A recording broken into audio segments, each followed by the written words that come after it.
He kissed her to end a rumour, but the whole ballroom saw. Now he had to marry her. The Devonshire ball was, by universal agreement, the most anticipated event of the season, and Lady Rosalind Blackwood would rather have been anywhere else on earth. She stood near the towering arrangement of hothouse roses that flanked the entrance to the card-room, attempting to make herself invisible through sheer force of will. It was not working. Her mother's eyes found her across the ballroom with the unerring accuracy of a hawk spotting a particularly disappointing field mouse, and Rosalind watched the Countess of Ashby begin her determined navigation through the crush of silk and superficiality. "Damnation!" Rosalind muttered under her breath, then immediately felt guilty. Ladies did not curse, even quietly, even when they had every justification for doing so. But then again, ladies did not get caught emerging from libraries with notorious rakes either, and that ship had rather definitively sailed. She straightened her spine and prepared for the inevitable. Her mother had spent the past 3 weeks cycling through various emotional states regarding Rosalind's ruined reputation, fury, despair, renewed fury, a brief detour into theatrical weeping, and now a grim determination that bordered on mania. Tonight's mission was clear: find Rosalind a husband before the last shreds of her good name disintegrated entirely. The Countess arrived in a rustle of mauve silk and maternal disappointment. "There you are. I have been looking everywhere. Lord Pemberton has agreed to take you into supper. Lord Pemberton is 63 years old and has buried 3 wives. He is a viscount with excellent prospects and no living children. Do not be difficult, Rosalind." "I believe his 3rd wife died under somewhat mysterious circumstances, something about a fall down the stairs." "Gossip and speculation. The coroner ruled it an accident." Her mother's gloved fingers closed around Rosalind's elbow with surprising strength. "You are not in a position to be choosy, my dear, in case you have forgotten." Rosalind had not forgotten. It was rather impossible to forget when the whispers followed her like a poisonous fog wherever she went. She caught them even now, sidelong glances, fans raised to hide moving lips, the particular silence that fell when she approached a group of young ladies who had once been, if not friends, at least friendly acquaintances. "Did you hear about Lady Rosalind and Lord Crane?" "In the library, of all places. Lady Ashton found them herself. Well, what can you expect from a girl who reads political philosophy and argues with gentlemen about parliamentary reform? She always did think too highly of herself. Pride goeth before a fall, as they say." The irony was exquisite. Rosalind had spent 6 seasons carefully constructing a reputation as unmarriageable, too opinionated, too educated, too unwilling to simper and flutter and pretend she found discussions of needlework endlessly fascinating. She had built her armor of sharp wit and sharper tongue specifically to protect herself from the marriage mart, from the parade of gentlemen who wanted wives as decorative and silent as the furniture. And now, through no fault of her own, beyond stepping into the wrong room at the wrong moment, she was not merely unmarriageable, but actively scandalous.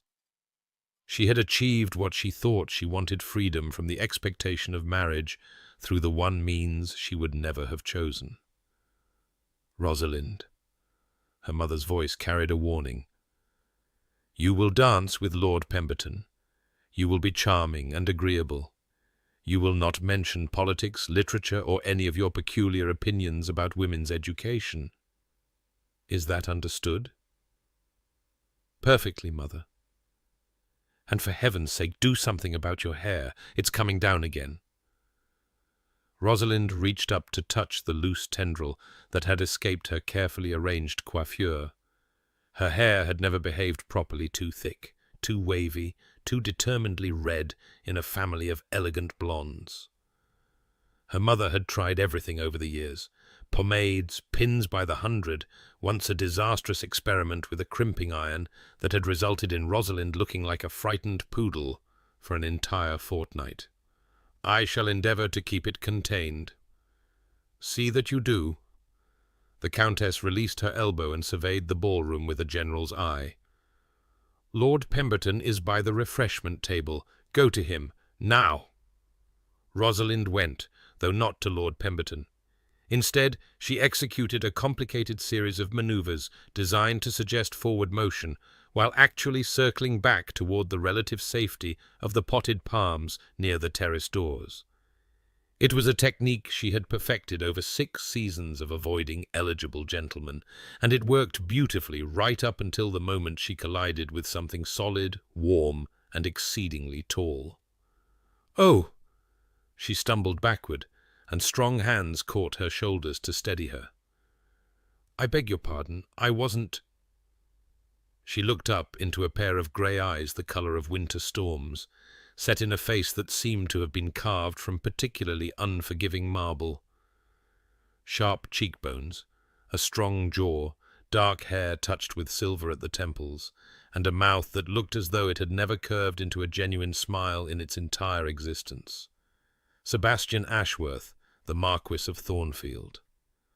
The marble Marquis himself, so called for his reputation of cold perfection and rigid propriety. He was, by all accounts, the most eligible bachelor in England, and the least likely to ever show interest in a sharp-tongued scandal like herself. "Lady Rosalind." His voice was as cool as his expression, carefully modulated to convey nothing beyond basic civility. "Are you quite all right?" "Perfectly well, my lord. I was merely attempting to navigate the crowd and failed to account for immovable obstacles." One dark eyebrow rose a fraction of an inch. "I believe the phrase you are looking for is— Excuse me, I did not see you there." "Is it? How fortunate that you are here to correct my etiquette. One would hate to commit a social faux pas." She regretted the words as soon as they left her mouth. Her tongue had always been her worst enemy. It moved faster than her sense of self-preservation could keep pace. Lord Thornfield's grey eyes assessed her with an expression she could not quite read. Disapproval, certainly. Perhaps a touch of surprise. And something else. Something that flickered and vanished before she could identify it. "Your reputation for plain speaking appears to be well earned. I prefer to think of it as refreshing honesty in a sea of polite prevarication, but I suppose the distinction is in the eye of the beholder." "Indeed." He released her shoulders. She had not realized he was still holding them and stepped back, restoring the proper distance between them. "If you will excuse me, Lady Rosalind." He was gone before she could respond, disappearing into the crowd with the easy grace of a man who had never doubted his place in the world. Rosalind stared after him, her shoulders still warm where his hands had rested, her heart beating rather faster than a simple collision should warrant. Insufferable man, she thought. Cold, arrogant, judgmental. "Rosalind!" Her mother's voice cut through her thoughts like a blade. "Why are you not with Lord Pemberton?" She turned to face the next battle, pushing the Marquis of Thornfield firmly from her mind. Sebastian Ashworth accepted a glass of champagne from a passing footman and retreated to his preferred position near the card-room, where he could observe the ballroom without being forced to participate in its endless social machinations. Lady Rosalind Blackwood. He had heard the rumours, of course everyone had heard the rumours. The Earl of Ashby's youngest daughter, caught in a compromising position with Lord Bartholomew Crane at Lady Ashton's house party. The details varied, depending on who was telling the tale, but the conclusion was always the same. Lady Rosalind was ruined. Sebastian had known her father, briefly. The late Earl had been a man of quiet honour and intellectual curiosity, and Sebastian had respected him. He had died 4 years ago, leaving his title to his only son and his 3 daughters, to the uncertain care of a mother whose chief concerns appeared to be social advancement and personal comfort.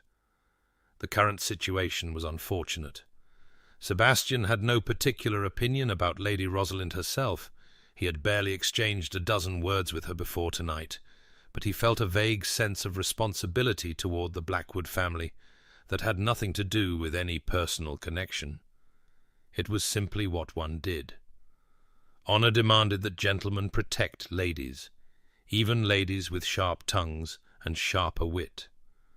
Not that Lady Rosalind seemed particularly interested in protection. She had all but accused him of standing in her way deliberately, and her green eyes had flashed with an intelligence that he found unexpectedly notable. Most young ladies simpered and fluttered when confronted with a marquis. Lady Rosalind had practically dared him to find fault with her. "Thornfield!" A heavy hand clapped his shoulder, and Sebastian turned to find Lord Bartholomew Crane grinning at him with the loose, unfocused expression of a man who had visited the punch bowl several times too many. "Haven't seen you in an age. Come to find a bride at last, have you? God knows there are enough eager mammas throwing their daughters at your head." Sebastian's expression did not change, but something cold settled in his chest. He had never liked Crane. The man was a rake of the worst sort, not merely dissolute, but mean-spirited with it. He treated women as conquests, to be boasted of, rather than people to be respected. "Good evening, Crane." "Evening, evening." Crane swayed slightly and steadied himself against a nearby pillar. "Quite a crush, isn't it? Though I must say, the quality of the goods on offer has declined somewhat. All these simpering little debutantes, no spirit to them at all. Not like some, eh?" Sebastian remained silent. He had perfected the art of saying nothing over many years, and he deployed it now with practiced ease. Crane, unfortunately, was too drunk to take the hint. "Speaking of spirited ladies, have you heard about my little adventure at Lady Ashton's? The Blackwood girl, you know. The redhead with the sharp tongue." "I had heard something." "Ha! I imagine everyone has heard something by now. Delicious scandal, absolutely delicious." Crane's grin widened into something that made Sebastian's fists clench involuntarily. "She was a lively one, I'll give her that. Tried to pretend she was offended when I found her in the library, but you know how these blue-stocking types are. All that reading about classical romance, they're positively desperate for a real man to show them what it's all about." Sebastian's jaw tightened. "Is that so?" "Oh, yes. She put up a token resistance, of course they always do, but in the end—" Crane made a gesture that was unmistakably obscene. "Well, let's just say Lady Ashton interrupted before things could reach their natural conclusion, but I'm confident the lady would have been very grateful for the education." "You speak very freely about a gentlewoman's reputation." Crane laughed. "What reputation? Everyone knows what happened. I'm merely confirming the details for those who are curious." He leaned closer, his breath sour with wine. "Between us, Thornfield, she was rather disappointing. All that fire in public. But alone she was practically trembling. Frightened little virgin playing at being sophisticated. I prefer my women with a bit more experience, if you know what I mean." Sebastian knew exactly what he meant. He also knew, with a certainty that surprised him, that Crane was lying. Everything about the man's manner screamed performance, the exaggeration, the crude details, the way he watched Sebastian's face for a reaction. This was not confession, but theatre, designed to inflate Crane's reputation at Lady Rosalind's expense. "If you will excuse me," Sebastian said, setting down his untouched champagne, "I believe I see someone I must speak with." Of course. Give my regards to whoever it is. And if you happen to see the Blackwood girl, tell her I'm available for another private tutorial whenever she likes." Crane's laughter followed Sebastian as he walked away, grating against his ears like broken glass. He should do nothing. It was not his affair. Lady Rosalind Blackwood was nothing to him, a chance acquaintance, the daughter of a man he had barely known. Her reputation was not his to protect, and his interference would only create more gossip. But as he moved through the crowd, he found himself scanning the ballroom for a glimpse of copper-red hair. Rosalind had successfully avoided Lord Pemberton by the simple expedient of hiding behind a group of particularly substantial matrons, but her luck was about to run out. She could see her mother bearing down on her with the 63-year-old Viscount in tow, his watery blue eyes and slightly yellowish complexion making him look less like a potential husband and more like a portrait in need of restoration. She had perhaps 30 seconds to make her escape. The terrace doors were closest. She slipped through them into the cool night air, gasping with relief as the noise of the ballroom faded to a muffled roar behind her. The Devonshire gardens stretched before her, silvered by moonlight, and for a moment she allowed herself to imagine simply walking away down the gravel paths, through the ornamental hedges, out the garden gate, and into a life where Lady Rosalind Blackwood and all her failures simply ceased to exist. But no, she could not abandon her family entirely, no matter how tempting the prospect. Her elder sisters were both married with children of their own, but her mother depended on her for company and support, and her father's memory deserved better than a daughter who fled her responsibilities at the first sign of difficulty. "Taking the air, Lady Rosalind?" She spun to find Lord Crane emerging from the shadows at the edge of the terrace. Her heart stuttered in her chest, and she took an involuntary step backward. "Lord Crane, I did not see you there." "Evidently not." He moved closer, and she could smell the wine on his breath, even from several feet away. "You left the ballroom in quite a hurry. Anyone would think you were trying to escape something." "I merely wanted a moment of quiet." "Quiet?" He laughed, the sound unpleasant in the darkness. "Yes, I imagine the noise of everyone discussing your adventures must be rather wearing. All those whispers and sidelong glances. It must be terribly fatiguing, being the subject of such intense interest." Rosalind's chin lifted. "I have nothing to be ashamed of, my lord. Whatever lies you have been spreading." "Lies? My dear Lady Rosalind, I have said nothing that was not true." He took another step toward her, and she retreated again, her back nearly touching the balustrade. "We were alone in that library together. We did share a moment. If people have drawn conclusions, well, that is hardly my fault. Nothing happened in that library. You followed me in uninvited. You made unwelcome advances, and I left. That is the entirety of our moment. That's not how I remember it. Then your memory is as defective as your character." Something ugly flickered across his face. "You always did have a sharp tongue. I wonder if it would be quite so sharp if you understood your position properly. You are ruined, Lady Rosalind.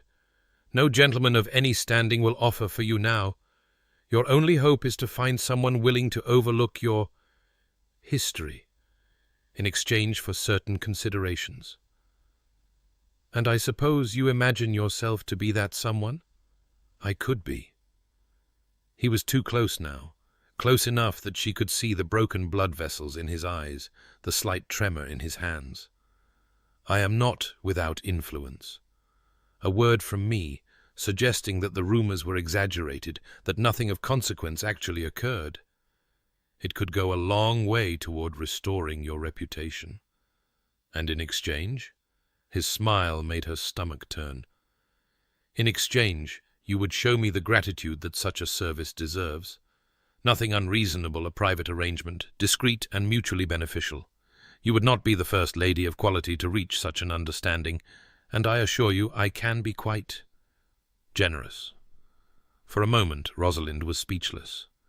The sheer audacity of it, the casual assumption that she would trade her body for his protection, that she had no other options, no other value, rendered her temporarily mute.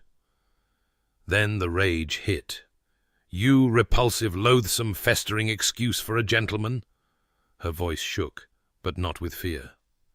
"You create a scandal through your own unwanted attentions. You spread lies about what occurred, and then you have the unmitigated gall to suggest that I should be grateful for the opportunity to become your mistress. I would rather die a spinster in poverty than accept a single thing from you. Be careful, Lady Rosalind." His tone had shifted, the false pleasantness dropping away to reveal something harder beneath. "You have very few friends left in society. It would be unwise to make an enemy of me. I would rather have you as an enemy than anything else." "Then you shall have your wish." He stepped back, straightening his waistcoat with elaborate care. "I had thought to be kind, given our history, but I see my generosity is wasted on you. Very well. Let us return to the ballroom and see how your reputation fares without my protection." He turned and walked back through the terrace doors, leaving Rosalind alone in the darkness, her heart pounding and her hands trembling with fury. She should not follow him. She should stay here, compose herself, and return to the ballroom when she could be certain of keeping her temper under control. But something about the set of his shoulders, the confidence in his stride, told her that he was planning something, that returning to the ballroom meant more than simply resuming the evening's entertainments. Against her better judgment, she followed. Sebastian saw Crane return from the terrace and felt a prickle of unease at the man's expression. There was a malicious satisfaction in the set of his jaw, a gleeful anticipation that suggested nothing good. A moment later, Lady Rosalind appeared through the same doors. Her face was pale, her green eyes bright with barely suppressed emotion, and one copper curl had escaped its pins to spiral against her cheek. She looked, Sebastian thought, like a woman who had just been through an ordeal and was determined not to show it. He should look away. Whatever had passed between her and Crane on the terrace was not his concern. Instead, he found himself moving closer to where Crane had positioned himself, near a group of young gentlemen, Lord Westbrook, Mr. Hartley, Sir Edmund Chase. All of them fashionable, wealthy, and influential, in the peculiar way that young men of the ton could be influential. Their opinions shaped the marriage market as surely as any matron's whisper. "I say, Crane, where did you disappear to?" Westbrook was asking. "We were about to start a hand of whist." "Just stepped out for some air." Crane's voice carried just far enough to be heard by those nearby, including several young ladies and their chaperones. "Though I must say, I had rather unexpected company." "Oh?" Hartley leaned in with interest. "Anyone we know?" "The Blackwood girl, the redhead." Crane's smile widened. "Followed me out onto the terrace. I think she hoped for a repeat of our encounter at Lady Ashton's." Sebastian's hands clenched at his sides. "Really?" Sir Edmund raised an eyebrow. "Bold of her, given the circumstances. Some ladies simply cannot help themselves. All that repressed passion, you know these blue-stocking types are positively desperate for masculine attention, though I must say her technique has not improved much since the last time. Still rather too eager, if you catch my meaning." The young men laughed, and Sebastian saw several nearby listeners exchange knowing glances. The damage was being done with every word, not just repeating the original rumour, but embellishing it, adding new details that would be repeated and amplified until Lady Rosalind's reputation was not merely tarnished, but utterly destroyed. "Did she throw herself at you again, then?" Westbrook asked, clearly enjoying the entertainment. "Oh, she made her interest very plain. Practically begged me to compromise her properly this time, so that I would be forced to offer for her, as if I would shackle myself to such a desperate creature." Crane shook his head in mock sorrow. "I had to be quite firm with her. Some ladies simply cannot accept rejection gracefully." "Crane." The single word cut through the laughter like a blade. Sebastian had not consciously decided to speak, but there he was, standing 3 feet from the group, with an expression that made Westbrook take an involuntary step backward. "Thornfield." Crane's smile flickered, but did not disappear. "Come to join the conversation?" "I was just telling the fellows about my latest admirer." "I heard. I suggest you stop." "I beg your pardon?" "You are telling lies about a gentlewoman. I suggest you stop doing so before I am forced to take action." A ripple of tension passed through the gathered listeners. Sebastian Ashworth never made scenes. He never involved himself in other people's affairs. He was known throughout London as a man of impeccable restraint and perfect propriety, and now he was publicly threatening one of the most notorious rakes in society. Lies? Crane's expression hardened. I am merely relating events as they occurred. If you object to the truth, I was watching the terrace doors. Lady Rosalind did not follow you outside. She was already there when you approached her. Whatever occurred between you was clearly not initiated by the lady. You were watching the terrace doors. Crane's smile twisted into something ugly. How terribly interested in Lady Rosalind's movements you must be. One might almost think you had a personal investment in her reputation. Tell me, Thornfield, is there something you wish to confess? The implication hung in the air like smoke. Sebastian felt the weight of 100 staring eyes, heard the rustle of fans and the intake of breath that signalled fresh scandal brewing. I have nothing to confess beyond a distaste for liars and cowards who attack defenceless women. Defenceless? Crane laughed. Have you met the woman? She's about as defenceless as a cobra, and I assure you she was not complaining when— You will be silent. Or what? Crane stepped closer, his voice dropping to a hiss that was somehow still audible to everyone nearby. What will you do, Thornfield? Call me out? That would be a scandal indeed, the Marble Marquis duelling over the honour of a ruined blue-stocking. People might begin to wonder what your real connection to the lady is. Perhaps you were the one in the library with her. Perhaps you've been warming her bed all along, and I'm simply the convenient scapegoat. Sebastian's vision narrowed to a single point. Crane's smirking, wine-flushed face. 12 years of carefully cultivated control trembled on the edge of collapse. He thought of Arabella, of how gossip and rumour had pursued her even after death, of how people had whispered that she got what she deserved for running off with an unsuitable man. He thought of Lady Rosalind's face on the terrace, pale with humiliation and fury, and something that looked terribly like despair. And then, without any conscious decision, he was moving. Rosalind had not meant to get close enough to hear. She had been trying to skirt the edges of the group, to return to her mother's side before Lord Crane could cause any further damage. But the crowd had shifted around her, trapping her in a pocket of space where every word was painfully audible.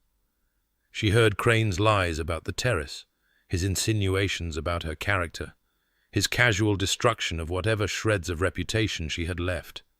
She heard the laughter of the young men, the scandalized whispers of the nearby matrons. She felt the weight of it pressing down on her like a physical force, squeezing the breath from her lungs. And then Lord Thornfield was there, defending her. The Marble Marquis, who had no reason to involve himself, who had every reason to stay far away from her toxic scandal, was publicly confronting Lord Crane on her behalf. She should have been grateful. Instead, she felt a rising tide of panic. His intervention would only make things worse, would only add fuel to the speculation, give credence to Crane's insinuations that there was something between them. She needed to leave. She needed to get out of here before— I think, Lord Crane was saying, his voice carrying across the suddenly silent ballroom, that if Lord Thornfield is so concerned with Lady Rosalind's virtue, perhaps he should ask her about it himself.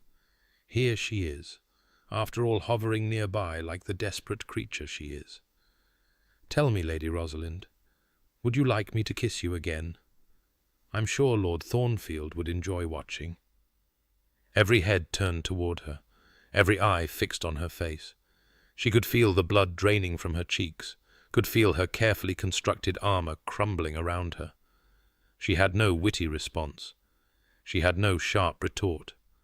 For the first time in her adult life, Lady Rosalind Blackwood was struck completely, devastatingly mute. Her voice failed.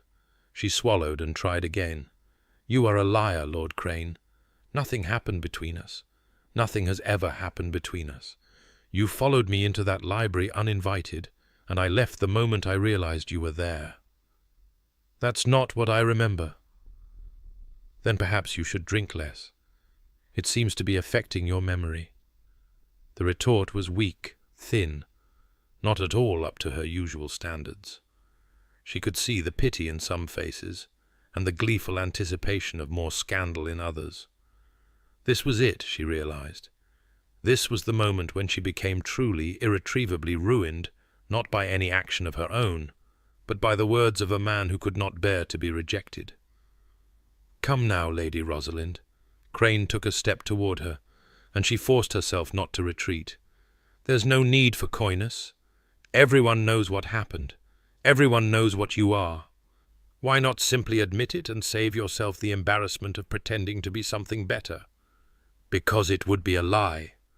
Her voice cracked on the last word. "Would it? Tell me, if nothing happened between us, why are you so upset? An innocent woman would simply laugh off baseless accusations. But you—" He smiled, slow and terrible. "You react as though you have something to hide. What are you hiding, Lady Rosalind? What did we do in that library that you're so desperate to keep secret?" She could not breathe. The walls of the ballroom were closing in, the crystal chandeliers spinning overhead, the faces of the crowd blurring into a mass of judgment and condemnation. "Perhaps," Crane continued, moving closer still, "you would like me to remind you, right here, in front of everyone. That way there would be no more doubt about the nature of our—" He never finished the sentence. One moment he was reaching for her, his hand extended toward her arm. The next moment, Sebastian Ashworth, Marquis of Thornfield, had crossed the space between them in 3 swift strides, taken Rosalind by the shoulders, and kissed her. It was not a gentle kiss. It was not a polite brush of lips suitable for a public ballroom. It was thorough, claiming unmistakable a statement rather than a question, a declaration rather than a request. His mouth moved against hers with an intensity that stole her breath and her thoughts and possibly her sanity. She should push him away. She should protest. She should do something other than stand frozen in his arms while her heart tried to beat its way out of her chest. Instead, she found herself leaning into him, her hands gripping the lapels of his coat, her lips parting beneath the pressure of his. The kiss lasted 3 seconds, or 3 hours, she could not have said which. When he finally lifted his head, the ballroom was utterly, deafeningly silent. Lord Thornfield's grey eyes met hers, and she saw something in them that looked almost like shock, as though he could not quite believe what he had just done. Then his expression shifted, settling into the familiar lines of aristocratic composure.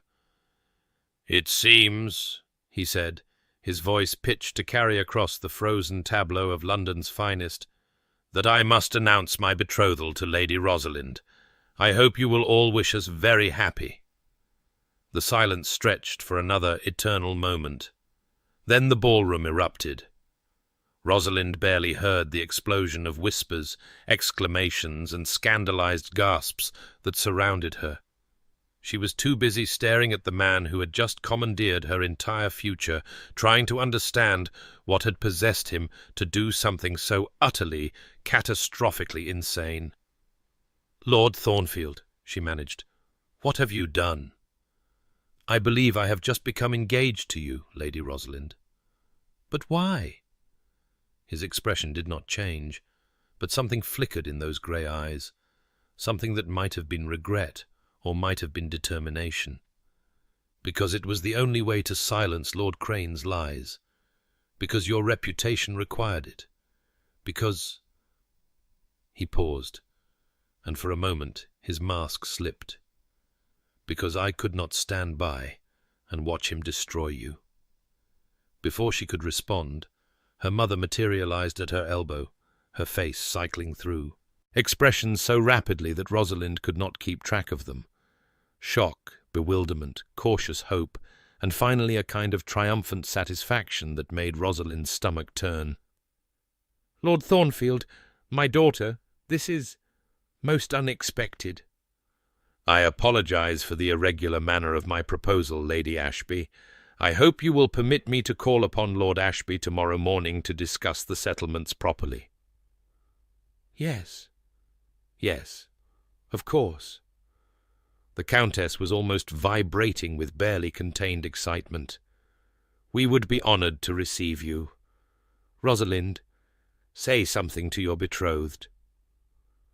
Rosalind looked at Sebastian Ashworth, this cold, controlled, utterly confounding man who had just destroyed both their reputations in an attempt to save hers.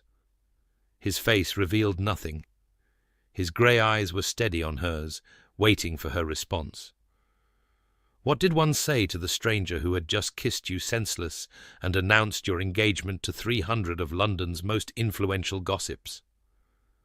"I hope," she said finally, "that you know what you have done, my lord, because I certainly don't." Something that might have been amusement flickered at the corner of his mouth. "Neither do I, Lady Rosalind, but I suspect we will have ample time to figure it out together." The crowd was beginning to press closer now, eager to offer congratulations and extract more details. Rosalind saw Lord Crane at the edge of the gathering, his face mottled with fury and disbelief. She saw her mother practically glowing with vindicated maternal satisfaction. She saw the faces of everyone who had whispered about her, judged her, written her off as ruined, now staring at her with a new kind of speculation.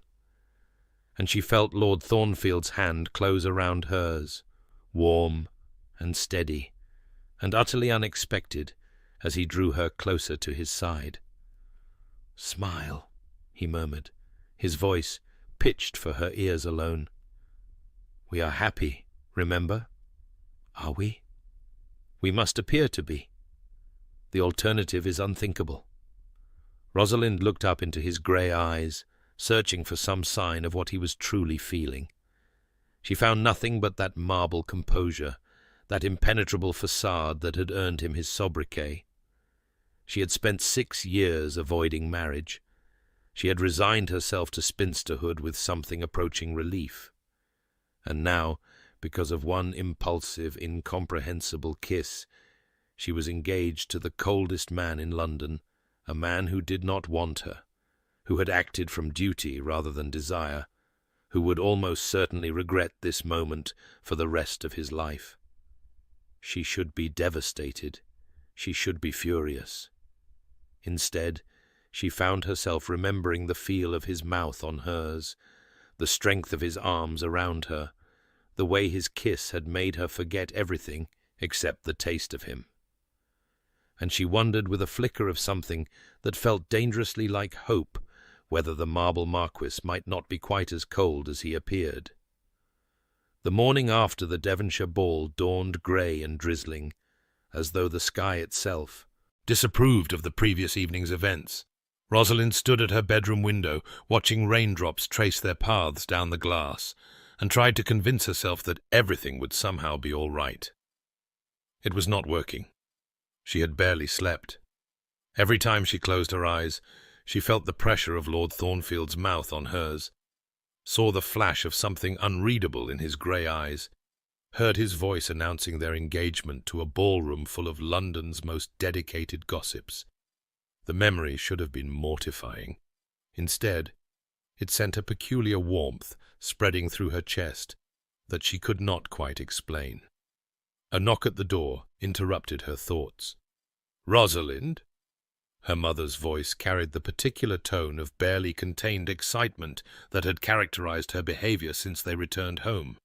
"Lord Thornfield's carriage has been spotted turning onto the street. Come downstairs at once. We must be ready to receive him." "I shall be down presently, mother." "See that you are, and do something with your hair. It looks as though you've been through a hedge backward." Rosalind touched her copper curls, which had indeed escaped their nighttime braid, to spiral in wild abandon around her face. She supposed she should care more about her appearance. She was about to face the man who would be her husband after all. The thought sent a chill down her spine that had nothing to do with the morning's damp air. 20 minutes later, she sat in the drawing-room with her mother, her brother, and her sister-in-law, waiting for Lord Thornfield to be announced. Her brother Edmund, the current Earl of Ashby, had been roused from his bed at an unprecedented hour to receive the Marquis, and his expression suggested that he had not yet forgiven anyone involved for the inconvenience. "This is highly irregular," he muttered, adjusting his cravat for the 5th time.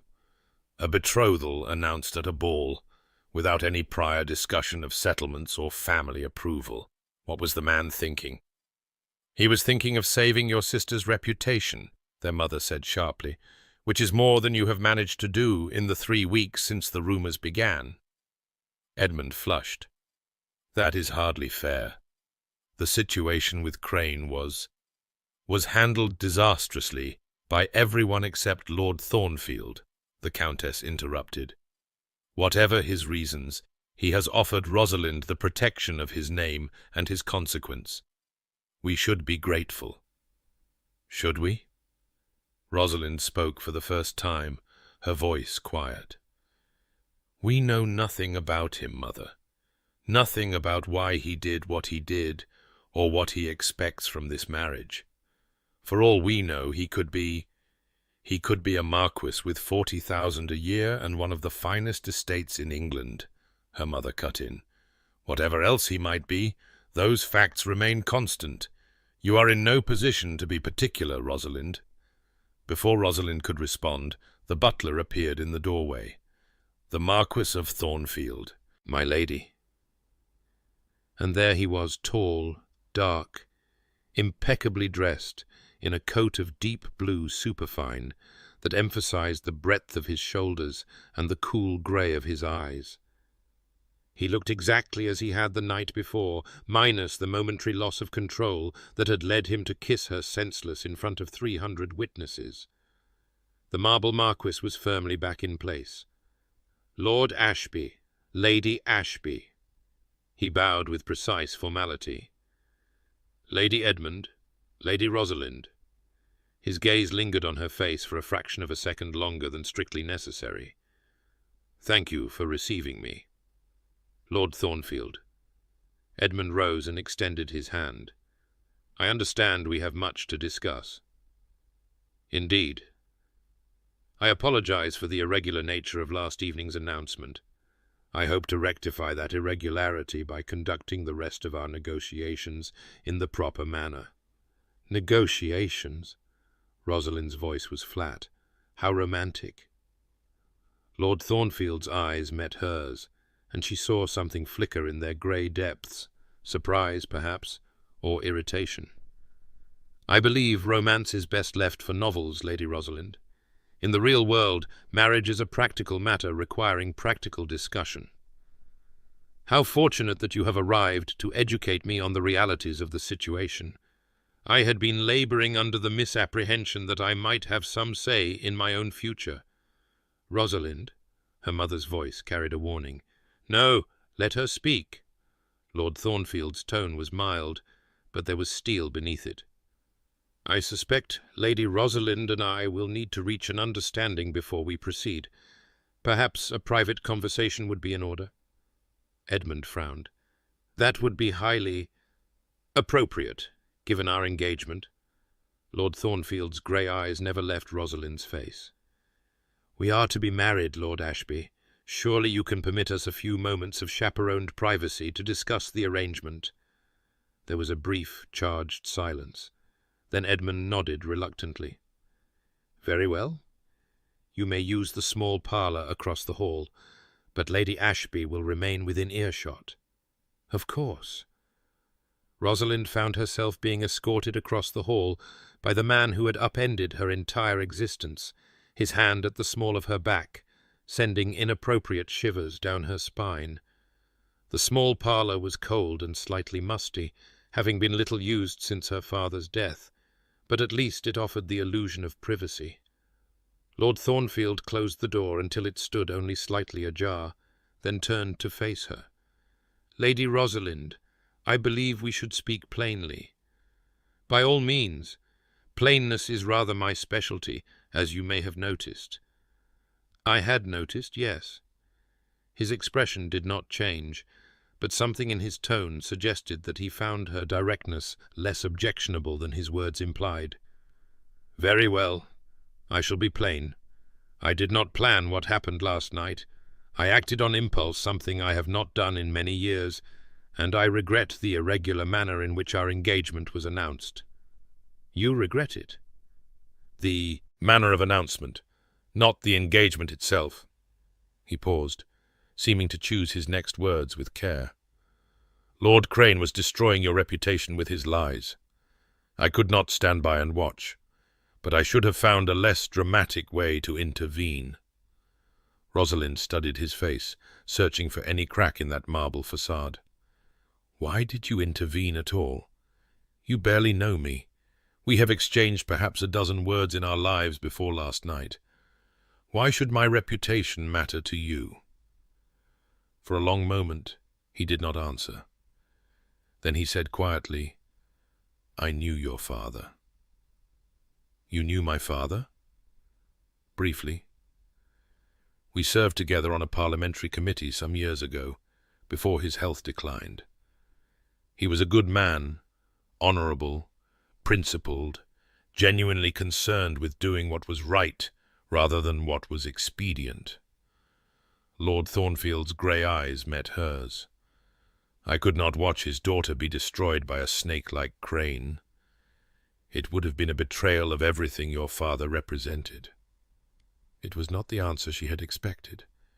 She had imagined many motivations for his extraordinary behaviour: temporary insanity, mistaken identity, some complicated scheme she could not fathom, but simple respect for her father's memory had not occurred to her. "I see," she said finally. "So this is—" "What? A debt of honour? An obligation to a dead man?" "In part. And the rest?" His jaw tightened almost imperceptibly. "The rest is difficult to explain." "Try." Another long pause. Rosalind watched his face, fascinated despite herself by the minute shifts in his expression, the slight tension around his eyes, the barely visible tightening of his lips. The marble Marquis was not quite as marble as he appeared. "When I kissed you," he said at last, "I intended only to stake a claim, to make it clear that you were under my protection, not Crane's, that any man who spoke against you would answer to me." "A territorial display, then. How flattering.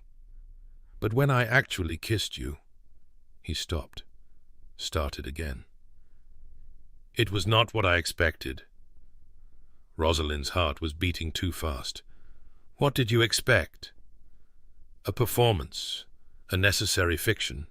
Instead—" His grey eyes searched her face with an intensity that made her breath catch. "I find myself uncertain, which is not a sensation I am accustomed to."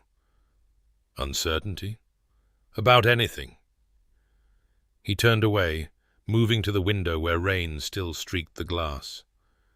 "I have built my life on certainty, Lady Rosalind. On control, on reason, on the suppression of anything that might lead to emotional chaos, and in one moment of impulse I have thrown all of that away." "Because you kissed me?"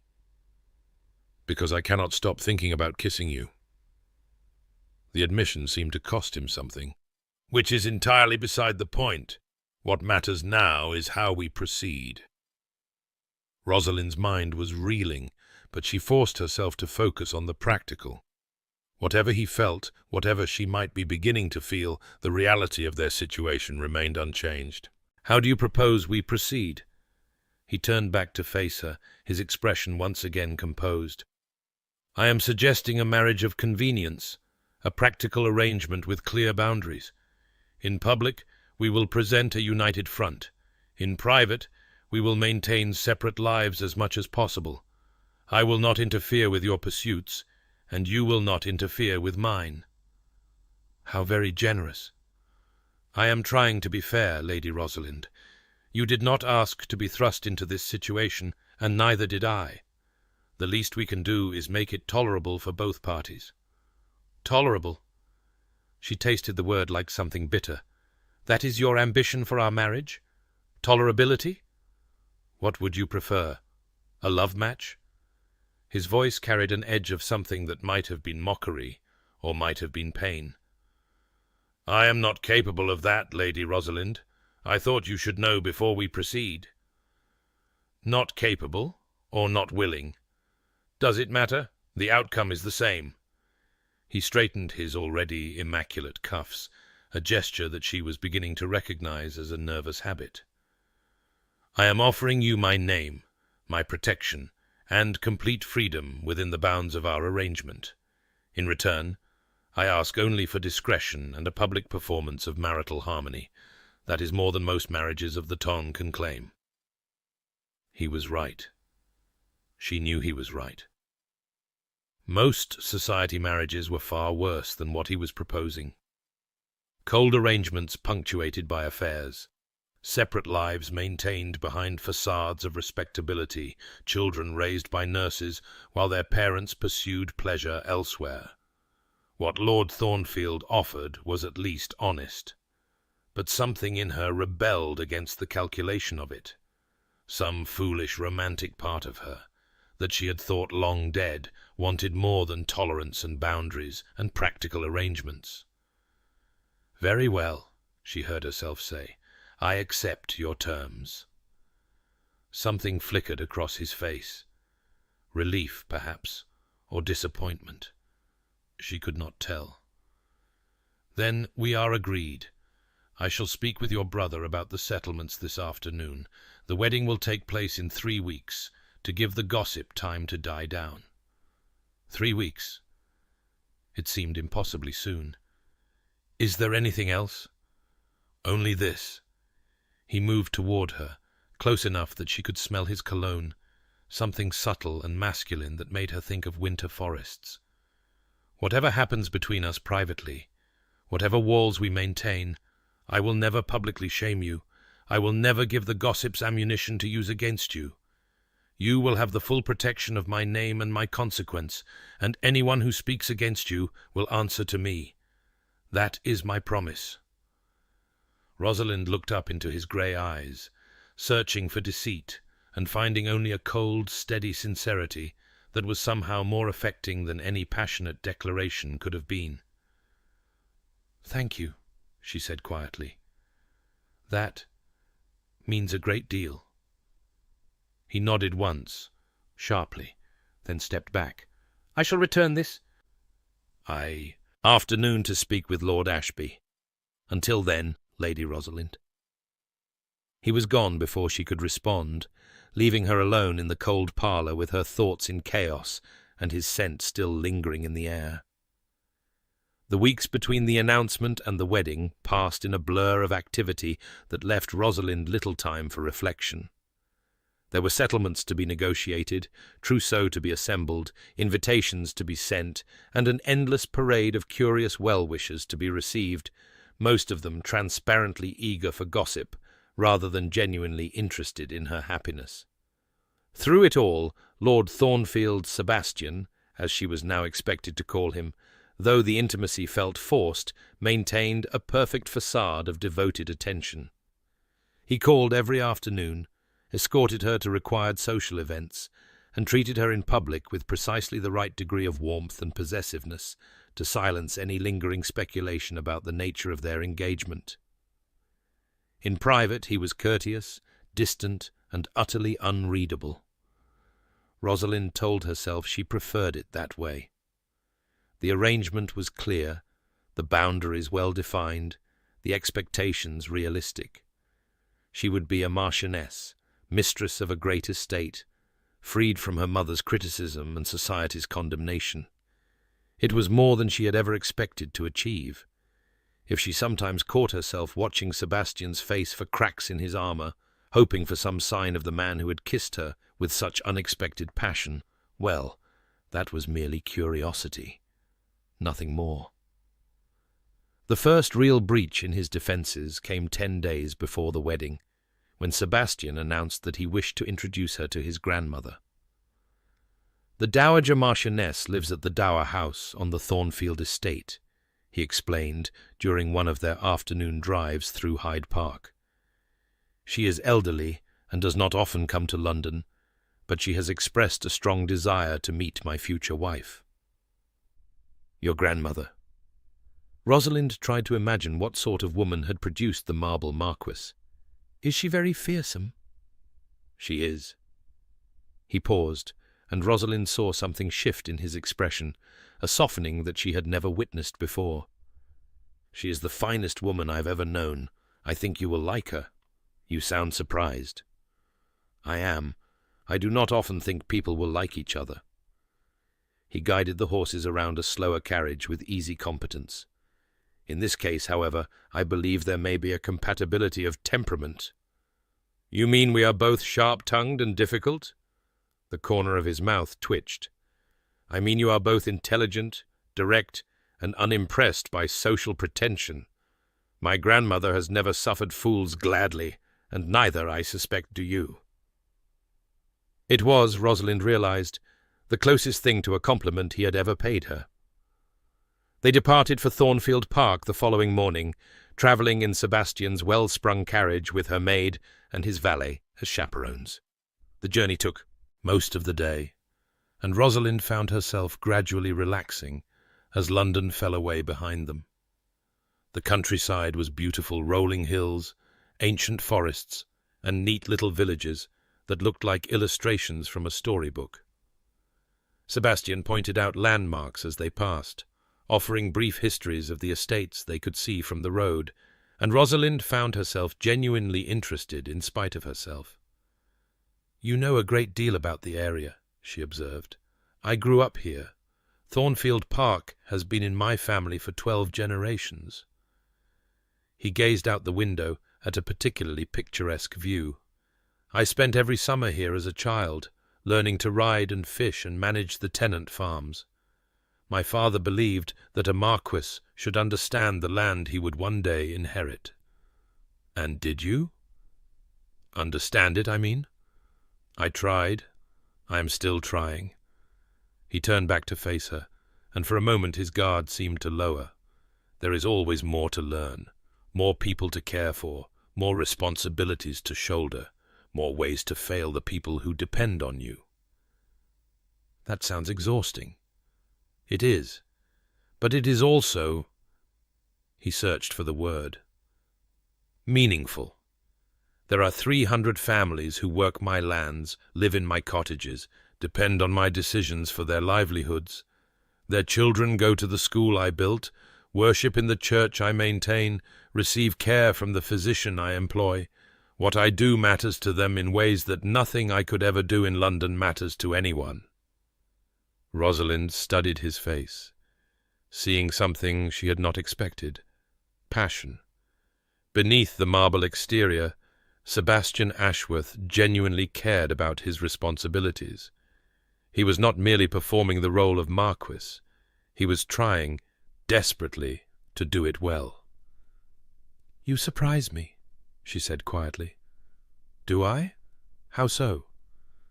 I thought you were... She stopped, uncertain how to phrase it without giving offence. Cold? Unfeeling? Made of marble? His tone was dry, but not hostile.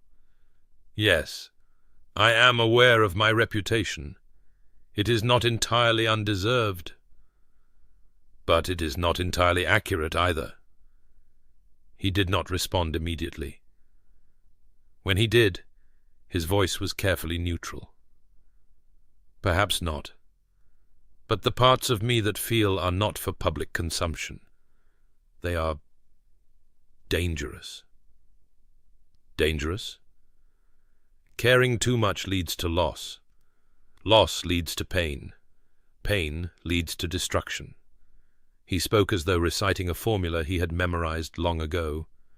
I learned that lesson early and have never forgotten it. Rosalind wanted to ask what had taught him such a bitter truth, but something in his expression warned her away. Instead, she simply nodded and turned back to the window, watching the landscape unfold. They reached Thornfield Park as the sun was beginning to set, painting the sky in shades of rose and gold. Rosalind's first glimpse of the house took her breath away, a sprawling Elizabethan manor of honey-coloured stone, surrounded by manicured gardens and framed by ancient oaks that must have been standing since Henry VIII sat the throne. "It's beautiful," she breathed. "It will be your home." Sebastian's voice was quiet. "I hope you will be happy here." She looked at him, startled by the apparent sincerity in his words. For a moment their eyes met, and something passed between them, some acknowledgment of the strange intimacy they were about to share, bound together by circumstance rather than choice. Then the moment passed, and Sebastian was helping her down from the carriage, greeting the assembled servants, playing the role of master with practised ease. But Rosalind did not forget the look in his eyes when he said he hoped she would be happy. For the first time, she allowed herself to wonder if the marble marquis might not be quite so indifferent to her as he pretended. The Dowager Marchioness was nothing like Rosalind expected.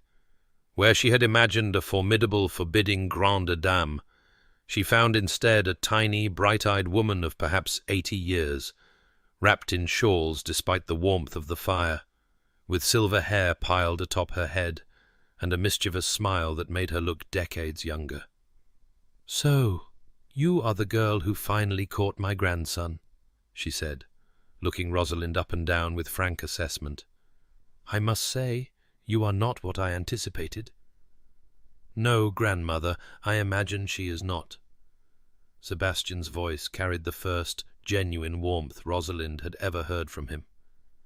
He bent to kiss the old woman's papery cheek, and his entire demeanour softened in a way that made Rosalind's heart clench unexpectedly.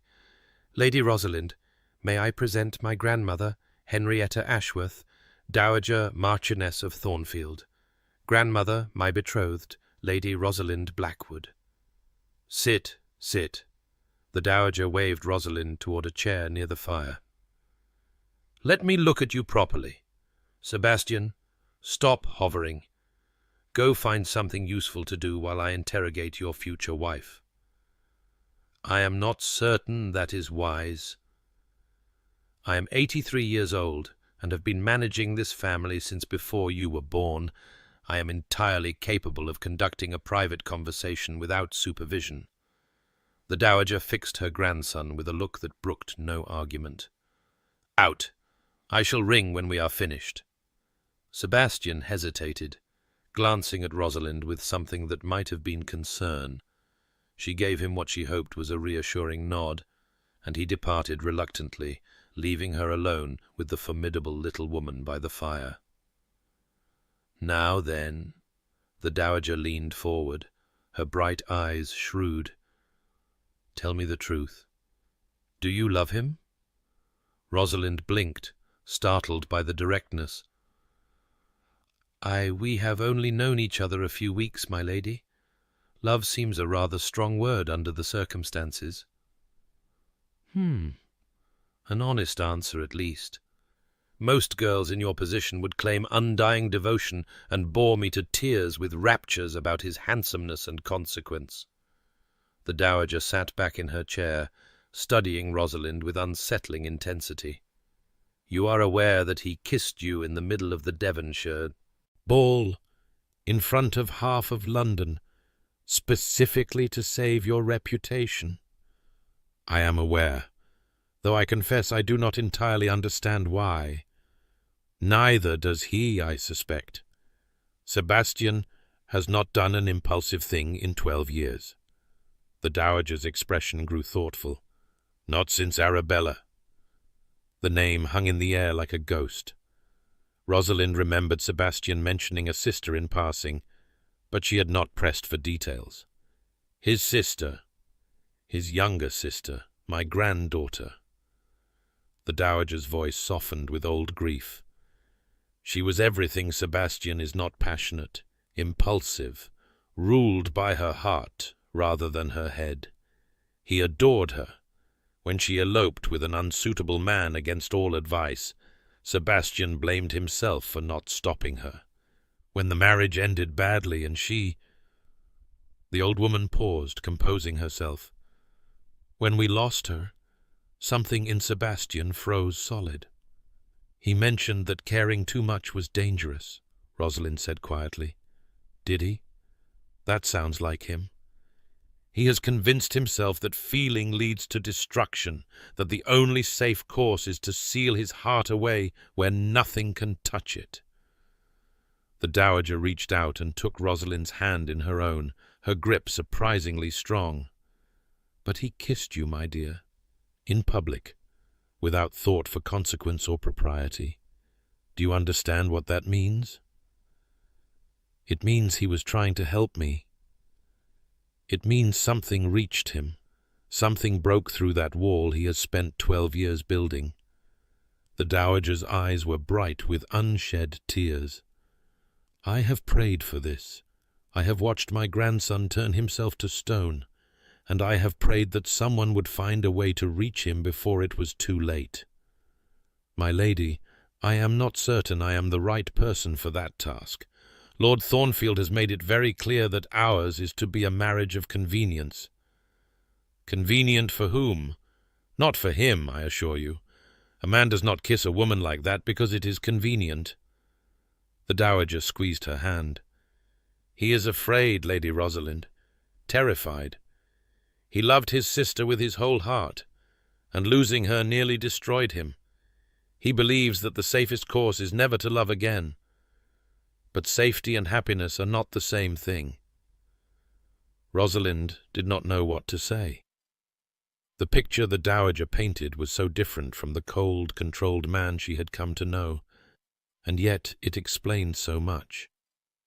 The walls he maintained, the distance he kept, the flickers of warmth that he immediately suppressed. "What would you have me do?" she asked finally. "Be patient. Be stubborn. Do not let him push you away, no matter how hard he tries." The dowager smiled, and for a moment Rosalind could see the beauty she must have possessed in her youth. "You have a sharp tongue, I am told.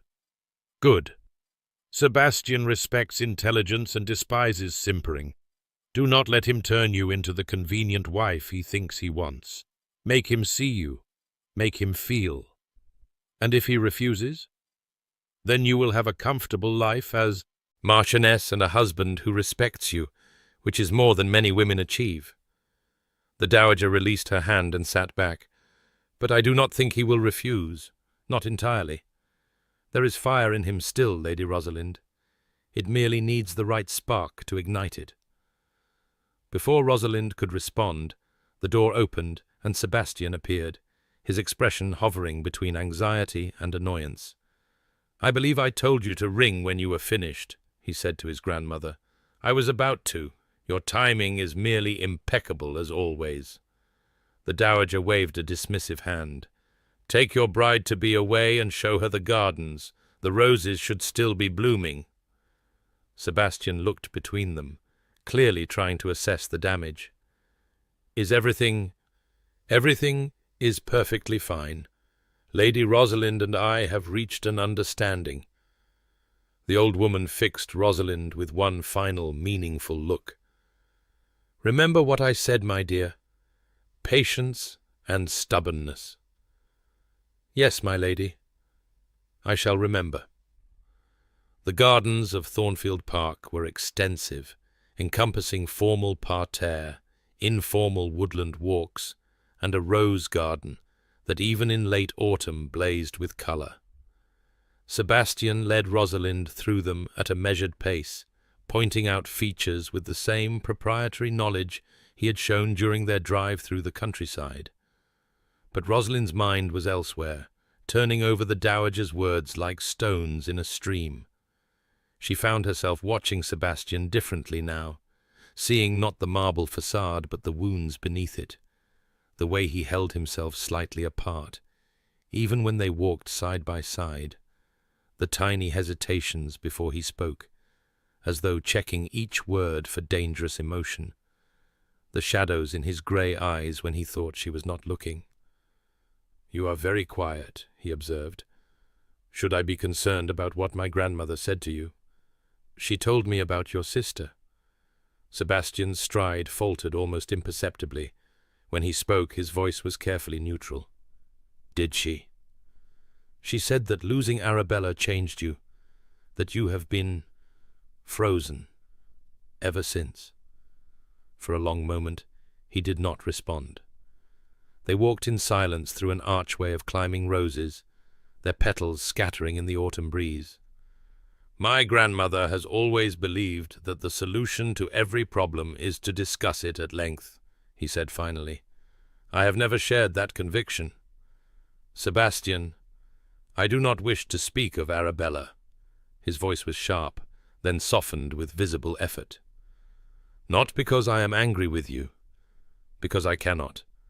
Because every time I think of her, I remember finding her—" He stopped, swallowed. "I have trained myself not to think of her. It is the only way I have found to survive." Rosalind's heart ached for him. She understood now the depth of the wound he carried, not merely grief, but guilt, and the terrible conviction that feeling too much led to destruction. "I am sorry," she said quietly. "I should not have pressed." "You did not press. You merely stated a fact." He turned to face her, and she saw the effort it cost him to meet her eyes. "I have not spoken of Arabella to anyone except my grandmother in 12 years. The fact that you know about her now that you understand even a fraction of what shaped me is strangely—" He searched for the word. "Relieving. Relieving. I have spent so long pretending to be made of stone. Having someone who knows the truth is unexpectedly freeing." He looked away, toward the garden wall where the last roses clung to their stems. "I do not know what that means for us, Rosalind. I cannot promise you the thawing my grandmother no doubt hopes for. But I can tell you that I am trying, in my own inadequate way." It was the most vulnerable thing he had ever said to her. Rosalind moved closer, close enough to touch him if she dared. "That is all I can ask," she said softly. "That you try." He turned back to face her, and for a moment the mask slipped entirely. She saw not the marble Marquis, but simply Sebastian, wounded, uncertain, reaching for something he was not sure how to find. Then his hand came up to touch her cheek, his fingers gentle against her skin. "You are not what I expected," he said quietly. "When I announced our engagement, I hoped that I was making a necessary sacrifice to save a stranger from ruin. I did not anticipate—" He stopped, his thumb tracing the curve of her cheekbone. "I did not anticipate you." "Is that a complaint?" "It is a confession." His grey eyes searched her face. "I find myself wanting things I had thought myself incapable of wanting. That terrifies me." "What kind of things?" He did not answer with words. Instead, he leaned down and kissed her. It was nothing like the kiss at the Devonshire ball, not a claim or a declaration, but an exploration. His mouth moved against hers with careful tenderness, as though she were something precious he was afraid of breaking. Rosalind felt her heart stutter and her knees weaken, and she gripped his lapels to steady herself. When he finally lifted his head, his breathing was uneven, and his grey eyes had darkened to the color of storm clouds. "That," he said roughly. "Things like that." Rosalind could not speak. Her entire world had narrowed to the space between them, the warmth of his hands on her waist, the taste of him lingering on her lips. "We should return to the house." His voice was controlled again, but she could hear the effort beneath it. "Dinner will be served soon." He offered his arm and she took it, and they walked back toward the manor in a silence that felt somehow different from all the silences that had come before. The wedding took place on a rain-washed morning in late October, in the small chapel at Thornfield Park. Rosalind had expected a grand society affair, but Sebastian had insisted on something intimate, just family and a few close friends, away from the prying eyes of London gossips. As she walked down the aisle toward him, her heart pounding beneath the white silk of her gown, Rosalind found herself grateful for the privacy. This moment felt too fragile, too fraught with possibility, to be shared with strangers who cared nothing for their happiness. Sebastian watched her approach with an expression she could not read. He was immaculate as always, dressed in dark grey that matched his eyes, his face carefully composed. But when she reached his side and placed her hand in his, she felt a tremor in his fingers that betrayed him. He was nervous. The marble marquis was nervous. The realization gave her courage.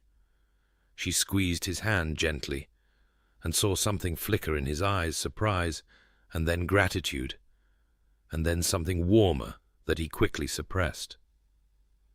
The ceremony passed in a blur of ancient words and sacred promises. Rosalind spoke her vows clearly, meaning every syllable, watching Sebastian's face for any sign of what he felt. He spoke his own vows with the same controlled precision he brought to everything, but his eyes never left hers, and his grip on her hand never loosened. When the vicar pronounced them man and wife, Sebastian bent to kiss her with a tenderness that made her breath catch. It was a brief kiss, appropriate for the setting. But when he pulled away, his grey eyes held a promise that set her pulse racing. "Lady Thornfield," he said quietly, for her ears alone. "My wife." The word sounded strange on his lips, possessive and protective, and uncertain all at once. Rosalind found herself smiling, despite the nerves that churned in her stomach. "Lord Thornfield, my husband."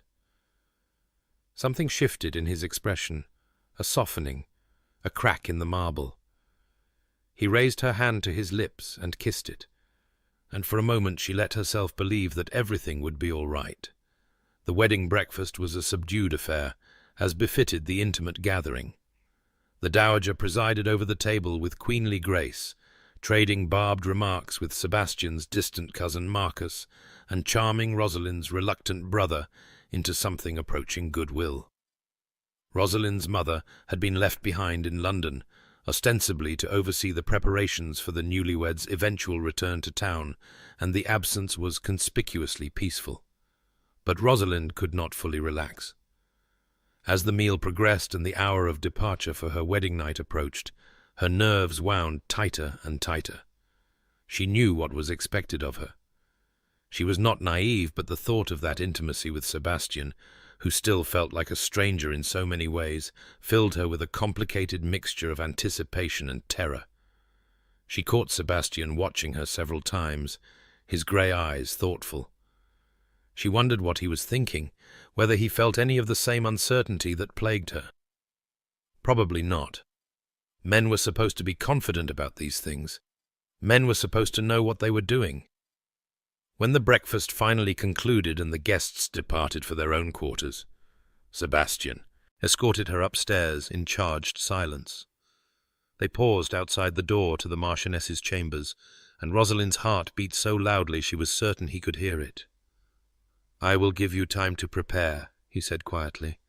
"I shall come to you in an hour." She nodded, unable to find words, and slipped through the door. The hour passed in a haze of nervous preparation. Her maid helped her out of her wedding gown and into a nightdress of fine white lawn, then brushed out her copper hair until it fell in soft waves over her shoulders.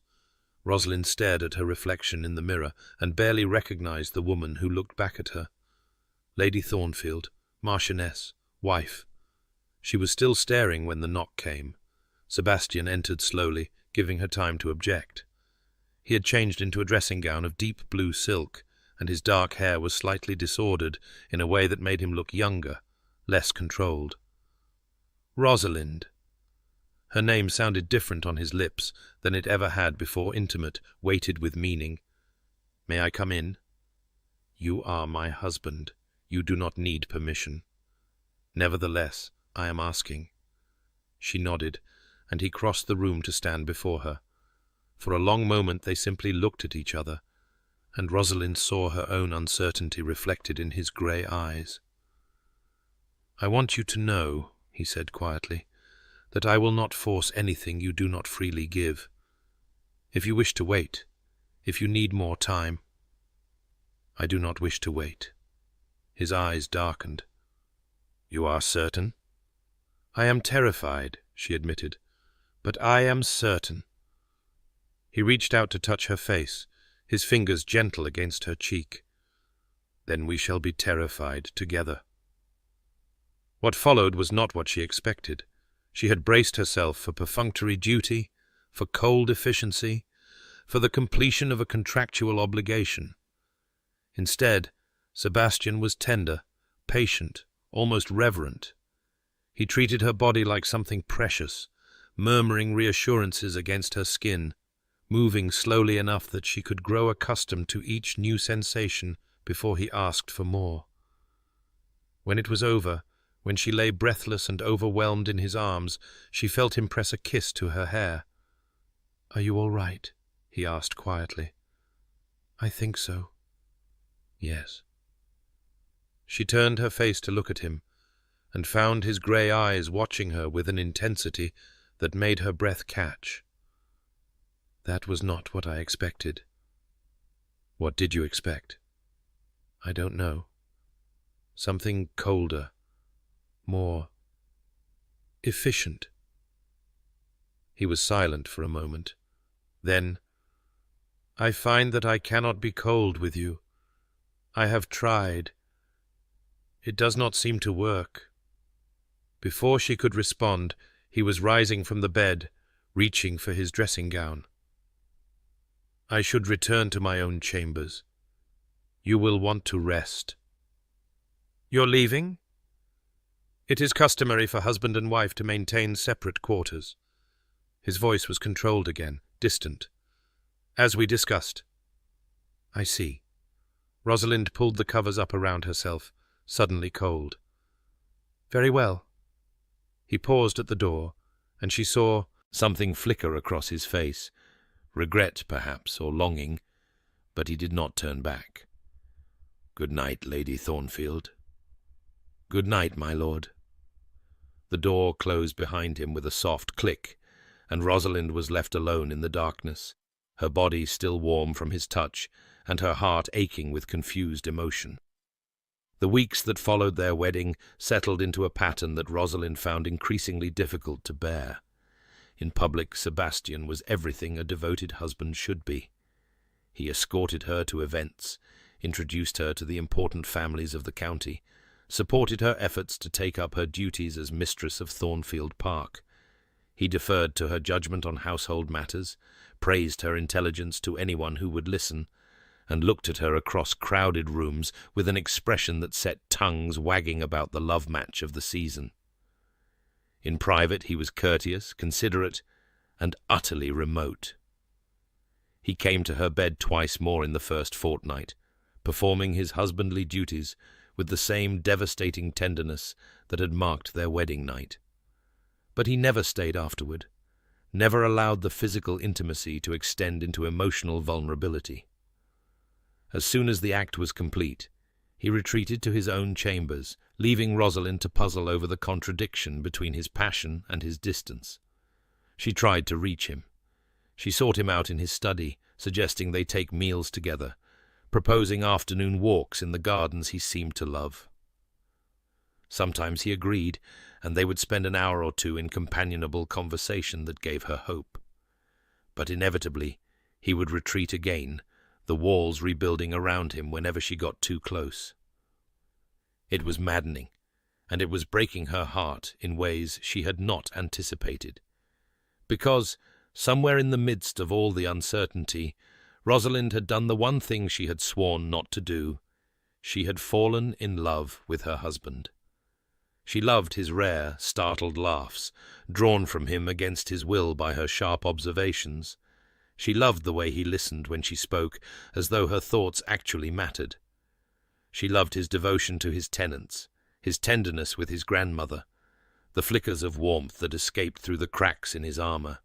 She loved the man he was trying so hard not to be, and she had no idea if he would ever let her in. The crisis came on a grey afternoon in November, nearly a month after the wedding. Rosalind was in her sitting room, reviewing household accounts with the housekeeper, when a footman burst through the door without knocking. "My lady, come quickly, there's a letter, his lordship." The housekeeper was already on her feet, her face pale. "What's happened?" "From London, ma'am. News about Lord Crane." Rosalind's blood ran cold. "Where is Lord Thornfield?" "In his study, my lady. But he told me to fetch you. He's not well." She was running before the footman finished speaking, her skirts bunched in her fists, her heart pounding. She had not seen Sebastian so much as raise his voice in all the weeks of their marriage. What could possibly have undone him? She found him standing at the window of his study, his back to the door, a crumpled letter on the floor at his feet. His shoulders were rigid, his hands clenched at his sides. "Sebastian?" She approached slowly, uncertain. "What has happened?" He did not turn. "Lord Crane has been telling tales in London. About you, about our wedding, suggesting that I only married you because you were already carrying my child from some previous liaison." The blood drained from Rosalind's face. "That's absurd. We never before the ballroom.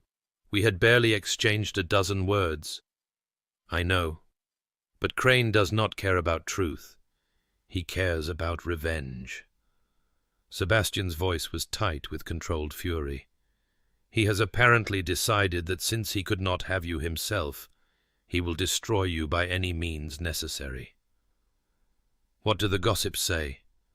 "They say you are ruined beyond redemption. They say our marriage was a desperate attempt to salvage your reputation. They say I was tricked into a union with a fallen woman, and that any child you produce will be illegitimate."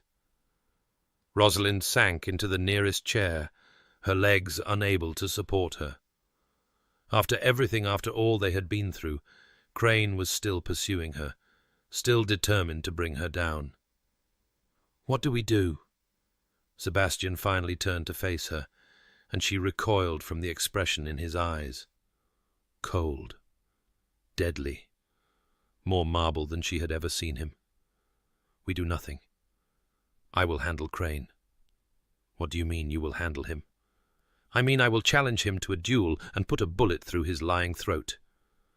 "Sebastian, no." She was on her feet before she knew she had moved, crossing the space between them to grip his arms. "You cannot duel over gossip. It would only make things worse." "Then what would you have me do? Stand by while he destroys everything I have tried to build? Watch him spread his poison until even our children bear the stain of his lies? There must be another way. There is no other way." His voice cracked, and suddenly she saw the pain beneath the rage. "I thought I could protect you. I thought that giving you my name would be enough. But Crane will never stop, and I cannot. I cannot watch you be destroyed the way Arabella was." He stopped, his face contorted with an anguish she had never seen from him. "Sebastian." She reached up to touch his face, forcing him to look at her. "I am not Arabella. I am not going to break."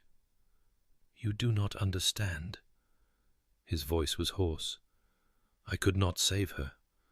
I failed her, and now I am failing you, and I cannot bear it. You are not failing me. You have done nothing but protect me from the moment we met." She cupped his face in her hands, willing him to hear her. "You kissed me in front of 300 people to save my reputation. You gave me your name, your home, your protection. You have done everything in your power to shield me from harm. It was not enough. It was everything." Her voice broke on the word. "Do you not understand? You are not responsible for saving me from the entire world. You are only responsible for standing beside me while we face it together." He stared at her, his grey eyes wide and lost. "Together?" together. She rose on her toes and pressed her lips to his. I love you, Sebastian. I did not intend to, and I know you did not ask for it, but I love you anyway. And I would rather face 1,000 cranes with you beside me than spend another day watching you destroy yourself with guilt over things you cannot control.